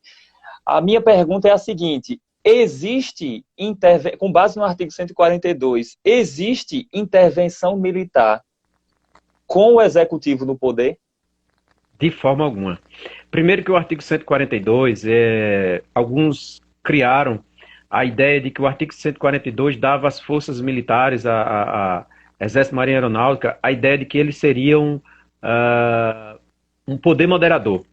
O poder moderador foi um poder que, em nossas constituições, somente na de 1824, nossa primeira Constituição, existia o poder moderador, que era quando Dom Pedro, ele mesmo era o poder moderador. Vê, ele podia suspender, encerrar o Congresso, suspender magistrados, fechar o Congresso, não, fechar, impedir que parlamentares, enfim, está lá no artigo 97 dessa Constituição, impedir o exercício dos parlamentares, suspender magistrados, enfim, ele podia fazer tudo. Então, o poder moderador era ele mesmo. Na verdade, ele queria controlar o poder. Então, Quem moderava ele? Quem moderava ele, né? Então, essa ideia de poder moderador pelas Forças Armadas não existe. A única ideia de poder moderador foi lá. Nem a Constituição fala no 142, nem a Lei Complementar 97 fala sobre isso. O que nós temos no artigo 142 é apenas que, para manter a lei e a ordem, né, a chamada GLO, né, manutenção da lei e da ordem, um negócio assim, está lá no 142, por intermédio das Forças Armadas, acionadas pelo Presidente da República. Se nós pedirmos intervenção militar, o primeiro a ser retirado do poder é o presidente, porque eles vão assumir. Então, não há essa previsão no artigo 142. O artigo 142 não pode ser interpretado dessa maneira, dessa forma, porque ele não existe poder moderador. O Exército está a serviço da nação, para a defesa das fronteiras, para a defesa da nação, em caso de intervenção externa ou alguma grave ordem interna, como nós já vimos lá no Rio de Janeiro, em 2018. Quando Ali foi uma intervenção federal, mas no contexto da Constituição. Isso, exatamente. Não como intervenção eu vou dar um exemplo dos poderes, isso ele não pode fazer. Sim, eu vou dar um exemplo aqui. Muitas vezes as pessoas escutam as leis, as regras, e eles não entendem como funcionaria na prática. Vou dar um exemplo aqui. Vamos dizer, só um exemplo, que venham terroristas de outras nações aqui para o Brasil e eles tentem, de alguma forma, tomar o poder do Brasil. Eles tentem, de alguma forma aqui, sei lá, eles vão até um dos poderes e tentam tomar o poder de tudo lá, dizendo que eles que vão dominar tudo. Nesse caso, o presidente pode acionar os militares para fazer parar eles, para impedir o avanço deles. Essa seria uma intervenção militar nesse contexto, acionada pelo presidente, não é isso? E o presidente é o comandante, né? O chefe das Forças Armadas. Nós temos o ministro de Estado da Defesa, eles são subordinados ao ministro de Estado da Defesa, mas o comandante, vamos dizer assim, o chefe maior é o presidente da República. Ok, maravilhoso, ótimo mesmo. Que bênção demais. Queridos, eu quero avançar aqui, fazendo... Eu vou passar para André logo mais, ele vai fazer aí umas perguntas, né, para a gente caminhar aqui para o fim, mas eu gostaria aqui de colocar uma pergunta e gostaria que rapidamente cada um de nós aqui fizesse comentários, para que não fosse apenas eu, ou André, ou Givanilson, mas que todos nós. Eu gostaria que vocês compartilhassem para nós um pouco, e a pergunta é a seguinte, né? Qual deve ser o pensamento, a mentalidade do cristão quanto ao seu envolvimento com a política? E qual deve ser o pensamento do cristão quanto à política na igreja? Então, eu vou passar para André responder esses dois questionamentos, dar a posição dele, e eu quero comentar algumas coisas e também Givanilson, e em seguida a gente caminha para a última questão e para o fim da nossa live, que está maravilhosa. Amém, tá bênção demais, viu? Muito conhecimento, eu estou aprendendo muito, né? Como eu disse, eu estou já pertinho de me formar no curso de Direito e estou tendo uma revisão top aí de Direito Constitucional.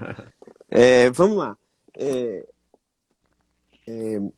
Eu penso o seguinte, Saulo, nós somos, eu disse no início, né? Na origem, nós somos políticos.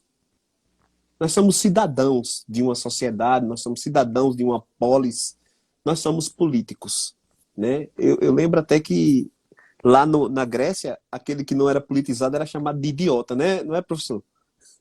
Isso. É isso mesmo. O idiota é o apolitizado. É aquele que não quer saber de política. Mas olha só, nós somos políticos, nós somos seres políticos, nós vivemos em sociedade, nós somos cidadãos, nós temos que exercer a nossa cidadania. Então, quando alguém me pergunta, o cristão deve se envolver com política? Sim, claro. Eu tenho que ter alguém para votar, eu tenho que me preocupar, pensar nos problemas da minha cidade, no que a minha cidade tá precisando. Eu tenho obrigação, Saulo, eu penso que como cidadão, né? Independente de religião. Mas como cidadão, eu devo me interessar pelo plano de governo daqueles candidatos, saber em quem eu vou votar, sabe? E como cristão, eu acho engraçado, muitas vezes a gente se junta para orar e eu já vi alguns irmãos comentar comigo, Porque a gente se junta para orar às vezes, aí o líder da oração ali diz, irmão, ore aí pelas autoridades. Aí tem irmão que fica com medo, né? Ou não bota eu não, porque eu nem sei. Eu nem sei quem é o presidente, quem é o ministro, quem é o governador. Eu não sei nem o nome do prefeito da cidade, né? Então, isso é ruim. A gente deve conhecer sim quem é o prefeito da nossa cidade, quem são os vereadores. O que é que tá? É bom a gente se inteirar, é interessante porque nós somos cidadãos, né? Nós pertencemos a essa sociedade e a gente também pode influenciar. Primeiro com o voto, exercendo a nossa cidadania, escolhendo. Então, claro que nós somos políticos, nós somos povo, nós somos cidadãos e a gente deve sim ser politizado. Agora, eu tenho muito cuidado, muito zelo, é quando eu, como o professor falou, uma palavra que realmente acontece é quando a gente idolatra, sabe? Quando a gente foca, enfatiza, a gente vira um ativista mesmo, sabe? O nosso ativismo, eu vou usar essa palavra, né? Não é uma palavra legal, ativismo, mas vou usar essa palavra para o que eu quero dizer. O nosso ativismo deve estar, com certeza, como cristão, e eu estou falando agora como cristão, na nossa missão, que é pregar o evangelho, é ser testemunho de Jesus Cristo. Isso é o principal, né? Claro que eu tenho que querer o melhor para a minha nação, eu tenho que conhecer, eu tenho que entender o que é. Tudo isso que a gente está fazendo aqui é levando conhecimento para que nossos irmãos da igreja entendam mais, para, de repente, saber o que é o AI-5, para não estar aí sendo Maria com as outras e desejando uma coisa ruim dessa, que é um ato institucional desse. Isso não existe, isso não deve ser nosso pensamento, isso não deve estar no nosso desejo. A gente tem que entender qual é a função do STF, qual é a função do legislativo, dos deputados, dos senadores, dos vereadores, dos deputados federais, deputados estaduais, do presidente, do governador, do prefeito. A gente deve entender, a gente deve conhecer, sabe, para a gente não estar falando besteira. Né? Eu me preocupo quando a igreja se envolve tão ativamente com a política que Saulo faz o que a gente viu aí, que a gente comentou. Por exemplo, a pessoa fala muito bem do prefeito da cidade. Não, ele é meu prefeito. Eu devo orar pelo prefeito. Está lá em 1 Timóteo, né? O texto fala. Eu vou ler esse texto logo mais, deixa ele para mais tarde. Tá bom. Está lá no texto, está lá em Romanos capítulo 13. Nós devemos sim. Ele é autoridade. Aí o cara diz. Aí tem um vereador lá que a função dele é uma função de fiscalização. Ele tem que interferir da forma equilibrada, de forma harmoniosa. Existe, isso é constitucional, isso é da democracia, mas não, tem um vereador lá que é contra o meu prefeito. Eu quero que ele morra.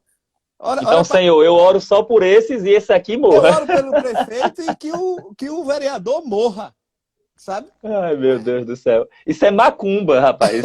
Então, isso é feitiçaria. Isso é quando o ativismo começa a interferir e a gente começa a sair, Saulo e professor Giva, a gente começa a sair do nosso propósito, sabe? Qual é a posição do crente hoje? Orar pela nossa nação, orar pelo presidente do STF, orar pelos ministros, né, do STF, orar pelo presidente da Câmara dos Deputados, orar pelo presidente do Senado, são os representantes, são os líderes daquele povo, orar pelos ministros, orar. Eu, quando estou orando pelas autoridades, meu amigo, que o Espírito Santo me lembra de autoridade, eu oro. Independente de eu não concordar, sabe, com a ideologia ou com tal decisão deles. Essa é a função do crente. Amém. E nossa missão primária, Saulo, é pregar o evangelho. Sabe?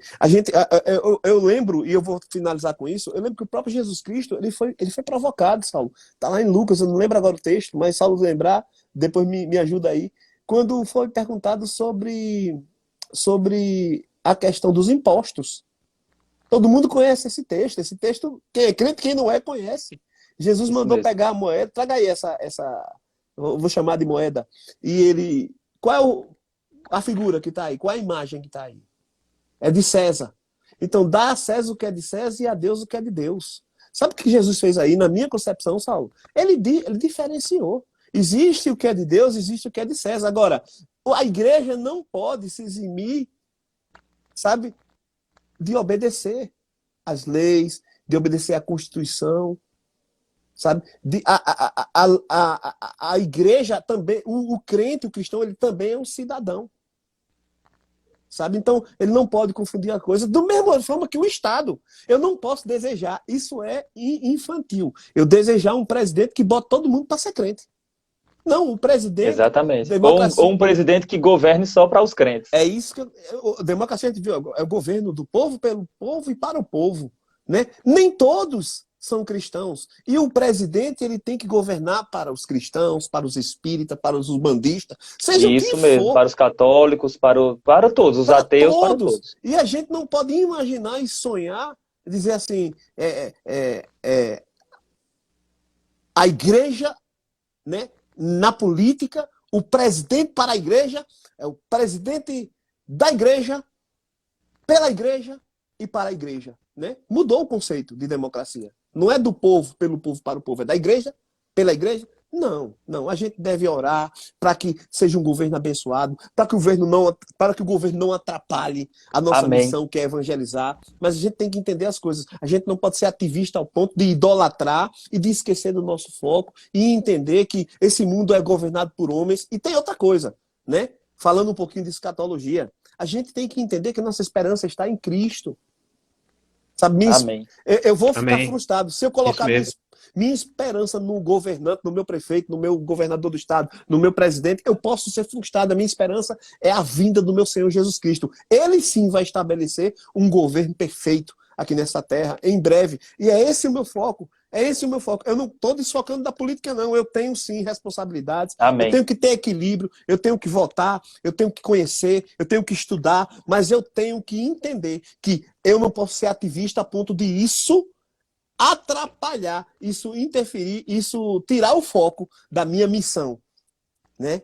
Que é ser testemunha de Jesus Cristo até os confins da terra, abençoar, influenciar, abençoar as pessoas, orar, pregar o evangelho para que mais pessoas sejam alcançadas, né, para o reino dos céus, para que recebam a palavra de Deus e através da palavra de Deus elas conheçam a verdade, e essa verdade as liberte, isso gere fé no coração delas para crer em Jesus Cristo. É isso que eu penso. Amém. Amém. Glória a Deus. Obrigado, André. Que bênção mesmo. Givanilson, o que é que você pensa sobre o cristão na política e a política na igreja? Primeiro, eu queria deixar completando aí o que André falou. A gente conhece o texto bíblico quando Davi ele peca, né, com Betseba e Urias, né? Depois chega o Natan para ele. Alguns livros, inclusive não cristãos, né, eles dizem que ali era uma forma de limitação do poder do governante, de limitação do poder do Estado, que aliás eles chamam de constitucionalismo hebreu, quando surge ali. Então aquela ideia de que, essa ideia que às vezes a gente tem de que o poder tem que estar centralizado nas mãos de uma pessoa só. Veja que nem a Bíblia orienta isso, nem a Bíblia gostava disso. Por quê? Se não fosse o profeta Natan chegar para ele, se Deus não estivesse acima de Davi, né, ou seja, se Deus não estivesse controlando o poder do rei por meio do profeta, né, o rei teria feito tudo aquilo e teria feito talvez até coisas piores. Então é necessário haver um controle. Não devemos pensar que o poder vai estar sempre centralizado. É bom que seja só o STF, é bom que seja só o Legislativo, é bom que seja só o Executivo. Não. Os três poderes, eles devem estar em harmonia para que não fique com uma possibilidade de tirania nas mãos de um só. Com relação à questão do cristão na política, eu sou absolutamente a favor de que o cristão esteja em todos os lugares. O cristão precisa estar em todos os lugares.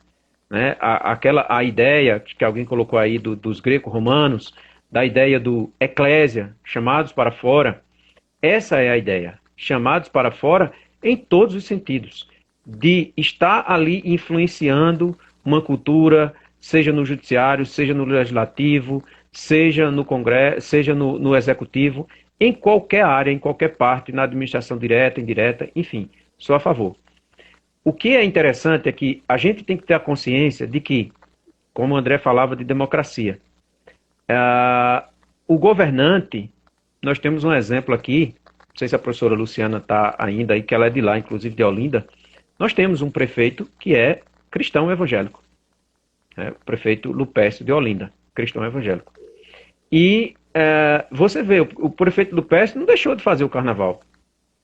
Né? Esse ano sim, né? Porque não teve conta de pandemia. Mas nos outros anos que ele foi, ele não deixou de fazer o carnaval. Porque ele governa para todos.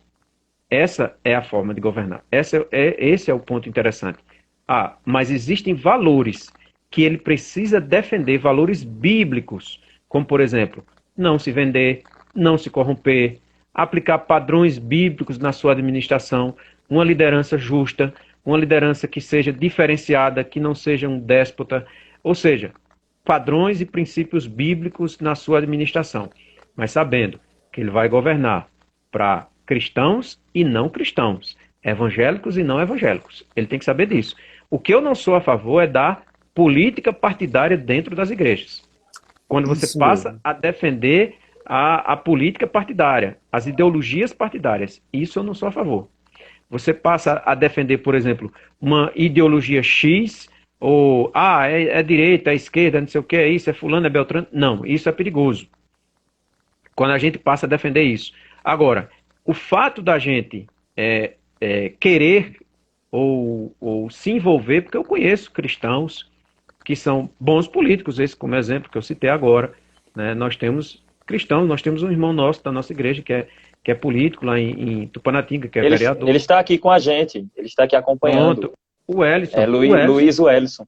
Luiz Wellington é lá em Tupanatinga, e eu acompanho as ações dele pelo Instagram, né? Muito coerente, muito sereno nas suas posições. Então, é importante você ter uma pessoa dessa? Claro que é importante você ter uma pessoa dessa. Mas ele vai governar, ele vai administrar, ele vai ser um vereador para todos. Ele não vai ser um vereador só para aqueles valores. A política partidária é perigosa, porque começa a você querer que todos... porque tem que defender os valores... Existem valores cristãos que a gente tem que entender o seguinte: é missão da igreja defender os valores cristãos. É missão dela, ela não pode abrir mão disso. Vem ideologia A ou ideologia B, ela não pode abrir mão disso. Agora, é ela quem tem que defender. Ela não pode transferir para o Estado uma missão que é dela. A igreja não pode querer que o Estado, por exemplo, agora proíba determinadas coisas que não é missão dela fazer, do Estado fazer. Ela que tem que fazer, pregar o amor, pregar a transformação das pessoas pelo amor, né, pregar a graça, a fé, enfim, tem que pregar isso, tem que pregar a Cristo como Senhor e Salvador. Mas ela não pode querer que o Estado, transferir para o Estado essa responsabilidade. O Estado, uma das missões do Poder Judiciário, em especial o STF, por exemplo, é defesa das minorias. Você vai ver o STF dando, por exemplo, a DPF 132, a arguição do descumprimento do preceito fundamental, quando o STF, por exemplo, equiparou, deu uma interpretação conforme a Constituição, e equiparou a entidade familiar, a união estável homoafetiva. E depois disso, os homoafetivos se casaram. Aí você, mas o STF fez isso, aquilo, outro, não deveria ter feito isso. Sim, a igreja que não deve fazer isso. Mas o Estado não, é diferente. O Estado, a atuação do Estado é diferente em relação à igreja. Agora, a igreja deve chegar e pregar e mostrar, pelo amor, transformar essas e outras pessoas que ele queira transformar pelo amor, de acordo com os valores bíblicos, de acordo com os valores cristãos. Sou a favor de que o cristão esteja na política, sou a favor de que a igreja também pode até, enquanto cristã, se voltar para a política. Agora, não idolatrar. Quando você defende ideias, você vai ver se a pessoa tem uma ideia que contradiz com aquilo que é cristão, você passa a defender, para de defender aquelas ideias. Mas quando você idolatra a pessoa, ela pode estar defendendo o nazismo, e você vai continuar defendendo ela. Ela pode estar defendendo o fim do cristianismo, o comunismo, e você vai continuar defendendo ela. Então, a gente não pode se apegar a pessoas, mas às ideias, como eu disse. As ideias, elas é que vão fazer, de fato, a diferença na hora que a gente olha para essas pessoas, na hora que a gente observa essas pessoas. Observa as ideias, observa propostas. Algumas vão condizer com a nossa fé, outras não vão condizer. A gente nunca vai encontrar uma pessoa que seja 100%, que condiz 100%, nunca vai encontrar, a não ser que ele seja um cristão de fato, né? Totalmente cristão. Mas é aquela coisa, defendemos, né, a missão da igreja como uma missão de evangelizar, de pregar o amor, mas nós também defendemos que vai ter momentos em que a missão da igreja não pode ser transferida para o Estado. É essa a minha ideia, a minha percepção disso. Político-partidária, jamais. Seja de direita, seja de esquerda, né, seja, enfim, nenhuma ideologia nesse sentido dentro da igreja. Saulo, Mas propostas, ideias, nunca pessoas. Saulo, me lembrei de uma coisa, eu queria só comentar, é bem rapidinho mesmo. Se a gente for olhar para a Bíblia, para as cartas, a Bíblia fala contra partidarismo na igreja. Isso. O texto, Paulo roga. 1 Coríntios, capítulo 1, versículo 10, é um texto muito falado da nossa igreja, Verbo da Vida. Ele roga, rogar é clamar, né? Ele suplica que a gente fale a mesma coisa, que a gente esteja no mesmo parecer, né? Ele volta a falar isso em outras cartas, Efésios. Então, o que eu lembrei, a política partidária, olha só, a igreja, ela funciona, o corpo de Cristo funciona em unidade, certo? Então, a igreja nos une. Isso foi um amigo meu que falou uma vez, e é interessante isso, a igreja nos une.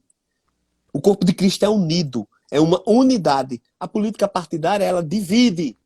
Divide, separa. A ideologia, a política partidária separa. Não combina.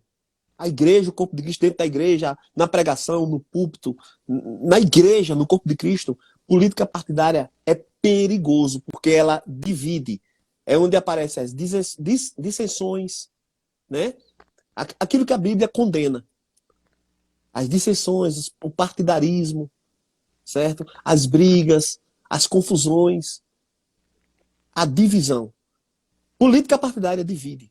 O corpo de Cristo é unido. Isso tem que ficar bem claro, né?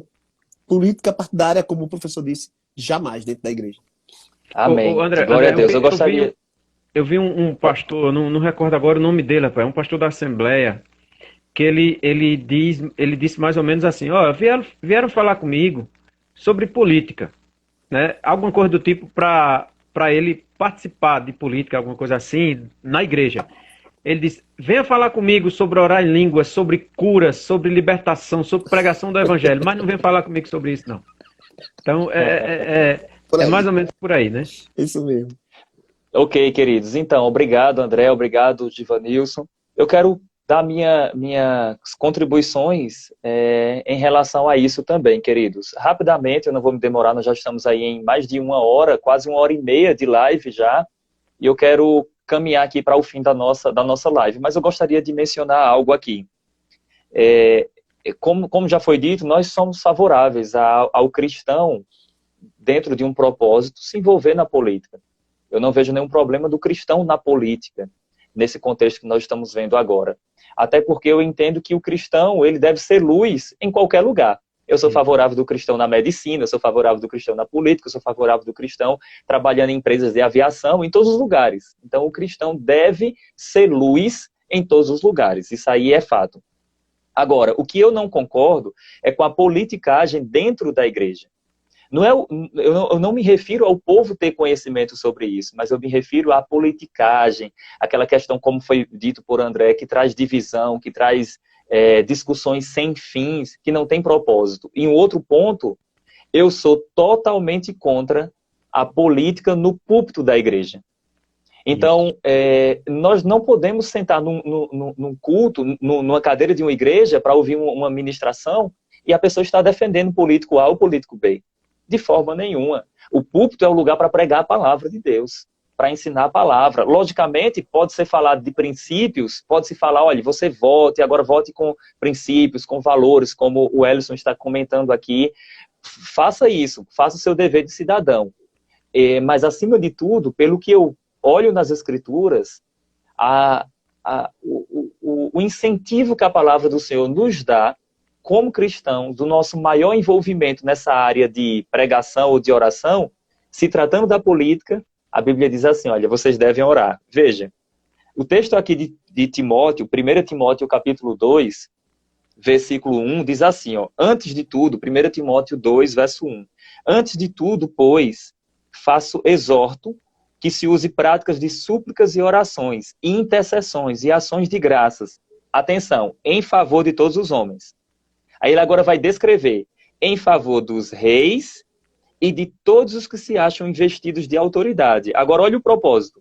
Para que vivamos vida tranquila e mansa, com toda piedade e respeito. Aí olha o que o texto diz. Pois isso é bom e agradável, aceitável diante de Deus, nosso Salvador, que deseja que todos os homens sejam salvos e cheguem ao pleno conhecimento da verdade. Então veja só.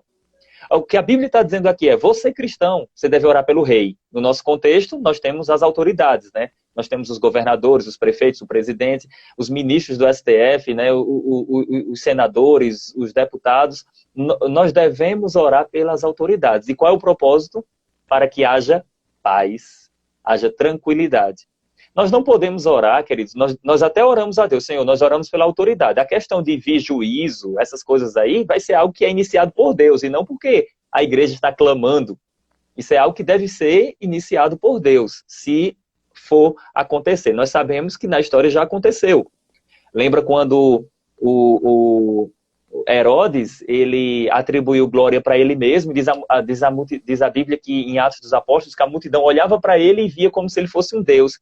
E dizia que ele falava como se fosse um Deus. Diz a Bíblia que um anjo do Senhor o tocou e ele foi comido de bicho. Então, acontece isso, mas em nenhum texto diz as Escrituras que o povo estava orando, dizendo assim, Senhor, envia um anjo, manda uma espada agora. Não, de forma nenhuma. O que nós vemos nas Escrituras é, ore pelas autoridades, pelos homens que estão investidos de autoridade. Aí a Bíblia fala, para que haja vida tranquila, e paz, pois isso é bom e aceitável diante de Deus. Então a vontade de Deus é que a gente ore pelas nossas autoridades, concordando ou não, sendo de direita ou de esquerda, sendo defensor da nossa visão de mundo ou não, nós devemos orar pelas autoridades. Essa é a missão da igreja. Eu gosto de dizer que se a igreja orasse mais e se envolvesse menos em questões que não foram destinadas ou designadas para a igreja, nós teríamos um maior resultado, um maior avanço e uma igreja mais relevante na sociedade. E, por fim, eu finalizo aqui minha fala citando a frase inclusive é um excelente livro, que se vocês quiserem ler também, é de um teólogo batista, o Franklin Ferreira. O nome do livro é Contra a Idolatria do Estado. Contra a Idolatria do Estado. Esse livro só vive esgotado. Ele é um livro muito bom e ele é um livro que é maravilhoso. Nesse livro, Franklin Ferreira, ele diz assim, quando o Estado é sua fonte, quando o Estado é quem te sustenta, quando o Estado é quem traz cura para você, quando o Estado é quem te dá oportunidades, quando o Estado faz tudo para você, você passa a entender que o Estado é o seu Deus. Misericórdia. Ele diz, então você começa agora a idolatrar o Estado e a depender do Estado totalmente. Ele diz, mas você como cristão, você deve entender que você não pode ser idólatra do Estado. Você deve ser dependente de Deus. E o Estado, ele deve trabalhar de uma forma intermediária. Em que sentido? Ele não vai te dar tudo porque ele não tem como te dar tudo. Senão você vai ficar sem nada. Porque para ele te dar, ele tem que primeiro tirar de você, por meio de impostos.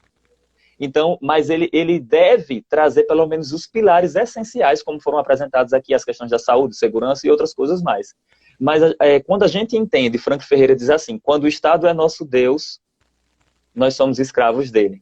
E então nós iremos manter no poder toda a liderança que nos dê mais.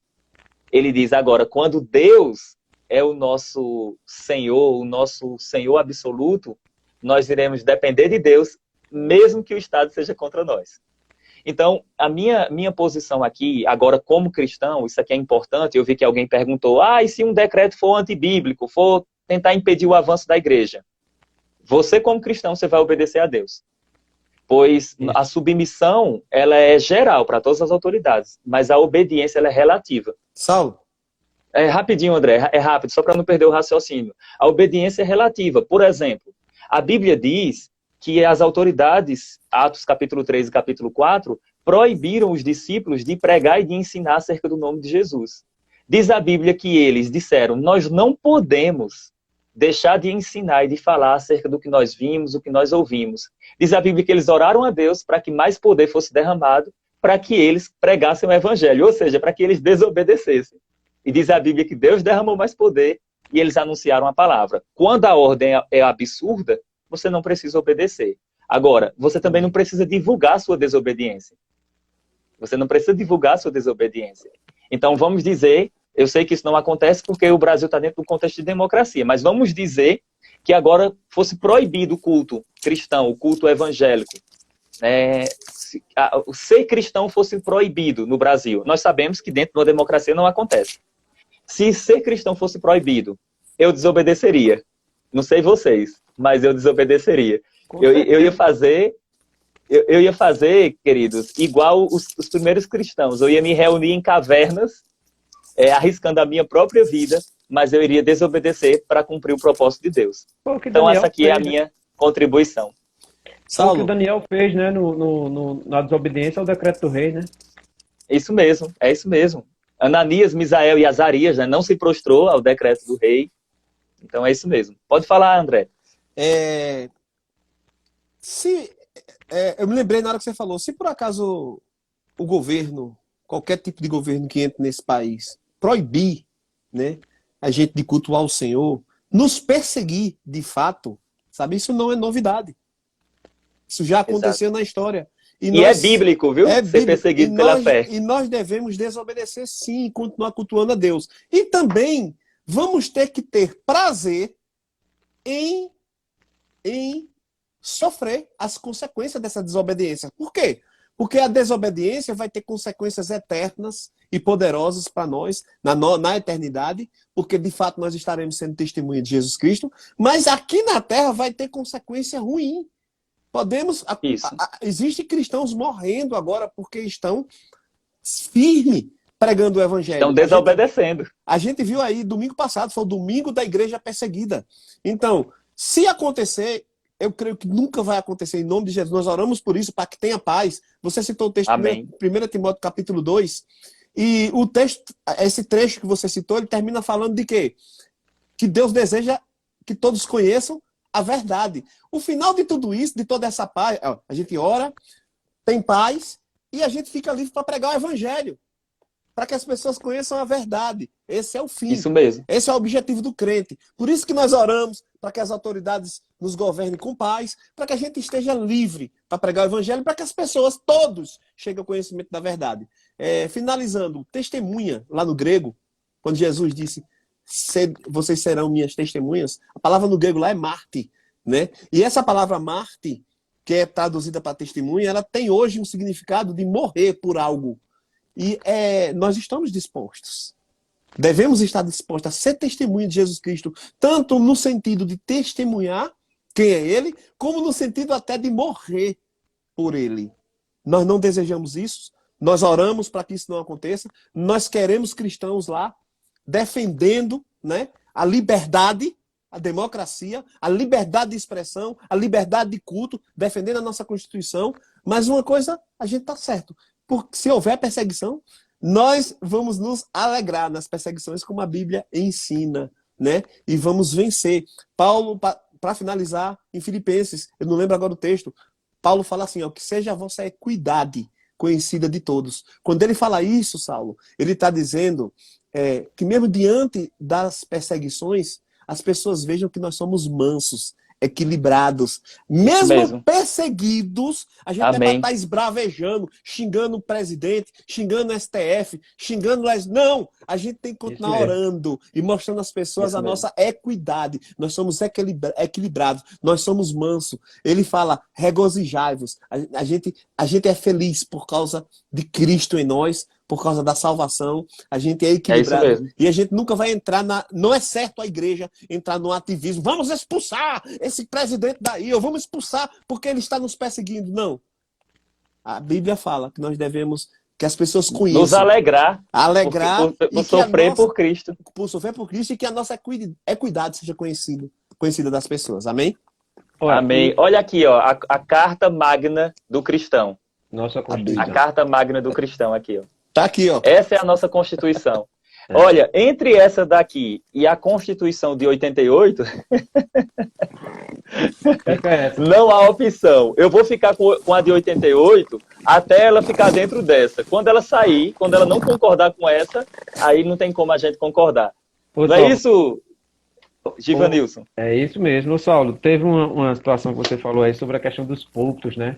Aí eu me lembrei aqui, não só a político-partidária a favor, nem também a político-partidária contra os Isso. púlpitos, né? Nem aquela ideia de que, vamos falar aqui a favor de A ou de B, ou então vamos criticar A ou B para formar opiniões, né? Então isso é temerário dentro da igreja, isso é preocupante dentro da igreja, porque acaba trazendo aí, né, talvez más escolhas. Nem sempre aquela escolha, por exemplo, de quem está à frente no púlpito naquele momento vai ser uma escolha saudável para a maioria, né? É isso Ou mesmo. até mesmo para o Estado, vamos dizer assim, para o país. Então há que se ter esse cuidado. E vocês falando aí de perseguição, né, eu vou tirar uma brincadeira aqui agora sobre perseguição, sobre essa coisa toda de imaginar o que vem lá na frente, né? Das consequências. Você tem que pensar na perseguição como as reações da vacina contra a Covid. Como vocês sabem, ontem, né, me vacinei, mas já sofri de ontem para hoje com as consequências. Frio, dor no corpo, indisposição. Mas sabe aquela coisa que você passa por isso alegre, festejando, É isso feliz, porque você sabe que isso daí, que tem na um bem verdade, maior. que tem um bem maior por trás disso. Então a perseguição é É mais isso ou menos mesmo. nesse sentido, né? Eu desejo para vocês aquilo que eu passei de ontem para hoje, quando vocês forem vacinados. Né? Misericórdia, Misericórdia. misericórdia. Olha, deixa eu só falar para vocês, nós já estamos em 1 hora e 47 minutos de Tem, live. tem que encerrar. Então nós estamos caminhando para o fim aqui. Mas, gente, eu vou só ler uma pergunta que tem aqui. Achei bem interessante essa pergunta. Eu vou dar minha resposta e em seguida eu vou passar para vocês comentarem, né, essa questão também, mas se vocês quiserem, e caminhar para o fim, apresentando aí as considerações finais de cada um de vocês. Eu particularmente amei essa live, né? Maravilhosa mesmo. Vamos lá, a questão é a seguinte, olha que legal aqui, alguém chamado Johnny, aparece aqui. Caros senhores, qual a opinião de vocês sobre aqueles 4 jovens que depedraram aquelas imagens na semana retrasada, naquela igreja? Qual deveria ser a punição? Olha isso. Então, a pergunta é essa. Bom, gente, eu vou rapidamente aqui falar meu entendimento. Gente, dentro do próprio artigo 5º da nossa Constituição, fala que nós devemos respeitar a crença, fala que existe a liberdade de culto e não pode ser impedido isso, né? Logicamente tem as suas regras, não pode, tem que respeitar o local do culto, tudo isso. E por mais que nós sejamos, eu sou cristão protestante, eu sou totalmente contra alguém ir até um templo católico e chutar e apedrejar e quebrar as imagens que são utilizadas lá naquele templo. Isso é um desrespeito diante daquela fé, da religião daquela pessoa. E, ao meu ver, isso deveria ser tomado o que a lei fala. Se houver um crime nesse contexto, se a pessoa desobedeceu, como o próprio artigo 5º diz, deve sofrer as consequências. Não é isso? André, você pode falar também, e Giva também. E antes disso, queridos, eu quero agradecer a todos vocês. Obrigado André, por você aceitar o convite, Givanilson também, e todos vocês que estão acompanhando aqui até agora, quase 2 horas de live. Obrigado pela audiência de vocês também. E depois eu espero que vocês possam compartilhar essa live para que outras pessoas tenham acesso também, né, ver esse material maravilhoso. Então, André, suas considerações finais e sua opinião sobre essa pergunta, e depois Givanilson. Eu concordo com você, Saulo, né? E, além de tudo, além do que você falou, é crime. É crime. Eu não lembro o artigo, mas é crime. Qualquer ataque à igreja, seja um centro espírita, seja um centro de macumba, eu estou falando assim sem preconceito nenhum, viu, pessoal? Só a forma de falar mesmo. Qualquer que seja o culto, né, é crime você ir lá e causar algum tipo de dano, certo? E deve ser punido conforme a lei, ok? É inadmissível para um cristão, né? Eu nem sei qual o contexto lá, mas é inadmissível um cristão, por exemplo, um cristão evangélico, ele tentar, né, convencer as pessoas na pancada, na violência, quebrando, chegando. Eu já vi, Saulo, pessoas que. Eu já ouvi falar de pessoas, e a gente já viu também na televisão há muito tempo, pastores quebrando imagens da Igreja Católica, né? Imagens. Isso é um absurdo, isso não, a Bíblia não apoia Amém. esse tipo de ação. Isso não é coisa de cristão. Não, a gente, o professor falou aí, eu gostei muito como ele falou, a gente tem que levar a mensagem e pregar o amor. Nós somos a igreja do Senhor, ela faz a diferença, ela fez a diferença na história, né? A gente tem a influência da igreja em muitas decisões poderosas, maravilhosas, fim de escravidão, a questão feminina, né? Como a igreja, como a sociedade cresceu. Se eu fosse falar que dava uma live falando da influência. Amém, amém, André. Vamos lá, tá chegando a Tá hora, chegando no faltam fim, né? 9 minutos. Amém. A influência da igreja na educação. A gente vai falar, a gente vai ver que a igreja ela tem uma influência grandiosa na história da humanidade. E é para isso que a gente está aqui, não para estar quebrando e destruindo. Então, para mim, crime e deve ser punido, né, com o que está na lei. Para finalizar, vou terminar rápido mesmo, só tenho a agradecer, Saulo. Eu aprendi muito, né, fiz minha revisão de direito constitucional, aprendi mais teologia, mais Bíblia, e eu quero agradecer a todos que estão aí nos acompanhando. Compartilhe. É bênção demais isso. Assim, quem assistir vai ser abençoado e é importante a gente conhecer sobre essas coisas. Bom, então como a gente está bem apressado aí, vamos lá. Primeiro eu queria falar da contribuição que o Ellison colocou aí, né? Ele colocou o artigo 208 do Código Penal, escarnecer publicamente por motivo de crença ou função religiosa, impedir ou perturbar a cerimônia ou prática de ato e vilipendiar publicamente o objeto de culto religioso. É isso mesmo. Né? O Ellison, brigadão aí, o Ellison contribuindo aí, além de cristão também, um excelente advogado aí, o Ellison. Bem, a Constituição, no artigo 5º, inciso 6º, ele vai dizer que é inviolável a liberdade de consciência e de crença, além desse artigo 208 aí, e é assegurado o livre exercício dos cultos religiosos, a proteção dos locais de culto e tudo, sua liturgia. Então, o local de culto é um local protegido pela Constituição. A pessoa que faz um ato desse, ela demonstra primeiro uma imaturidade. Né? É uma pessoa imatura, intolerante, que não sabe respeitar o espaço do outro. Né?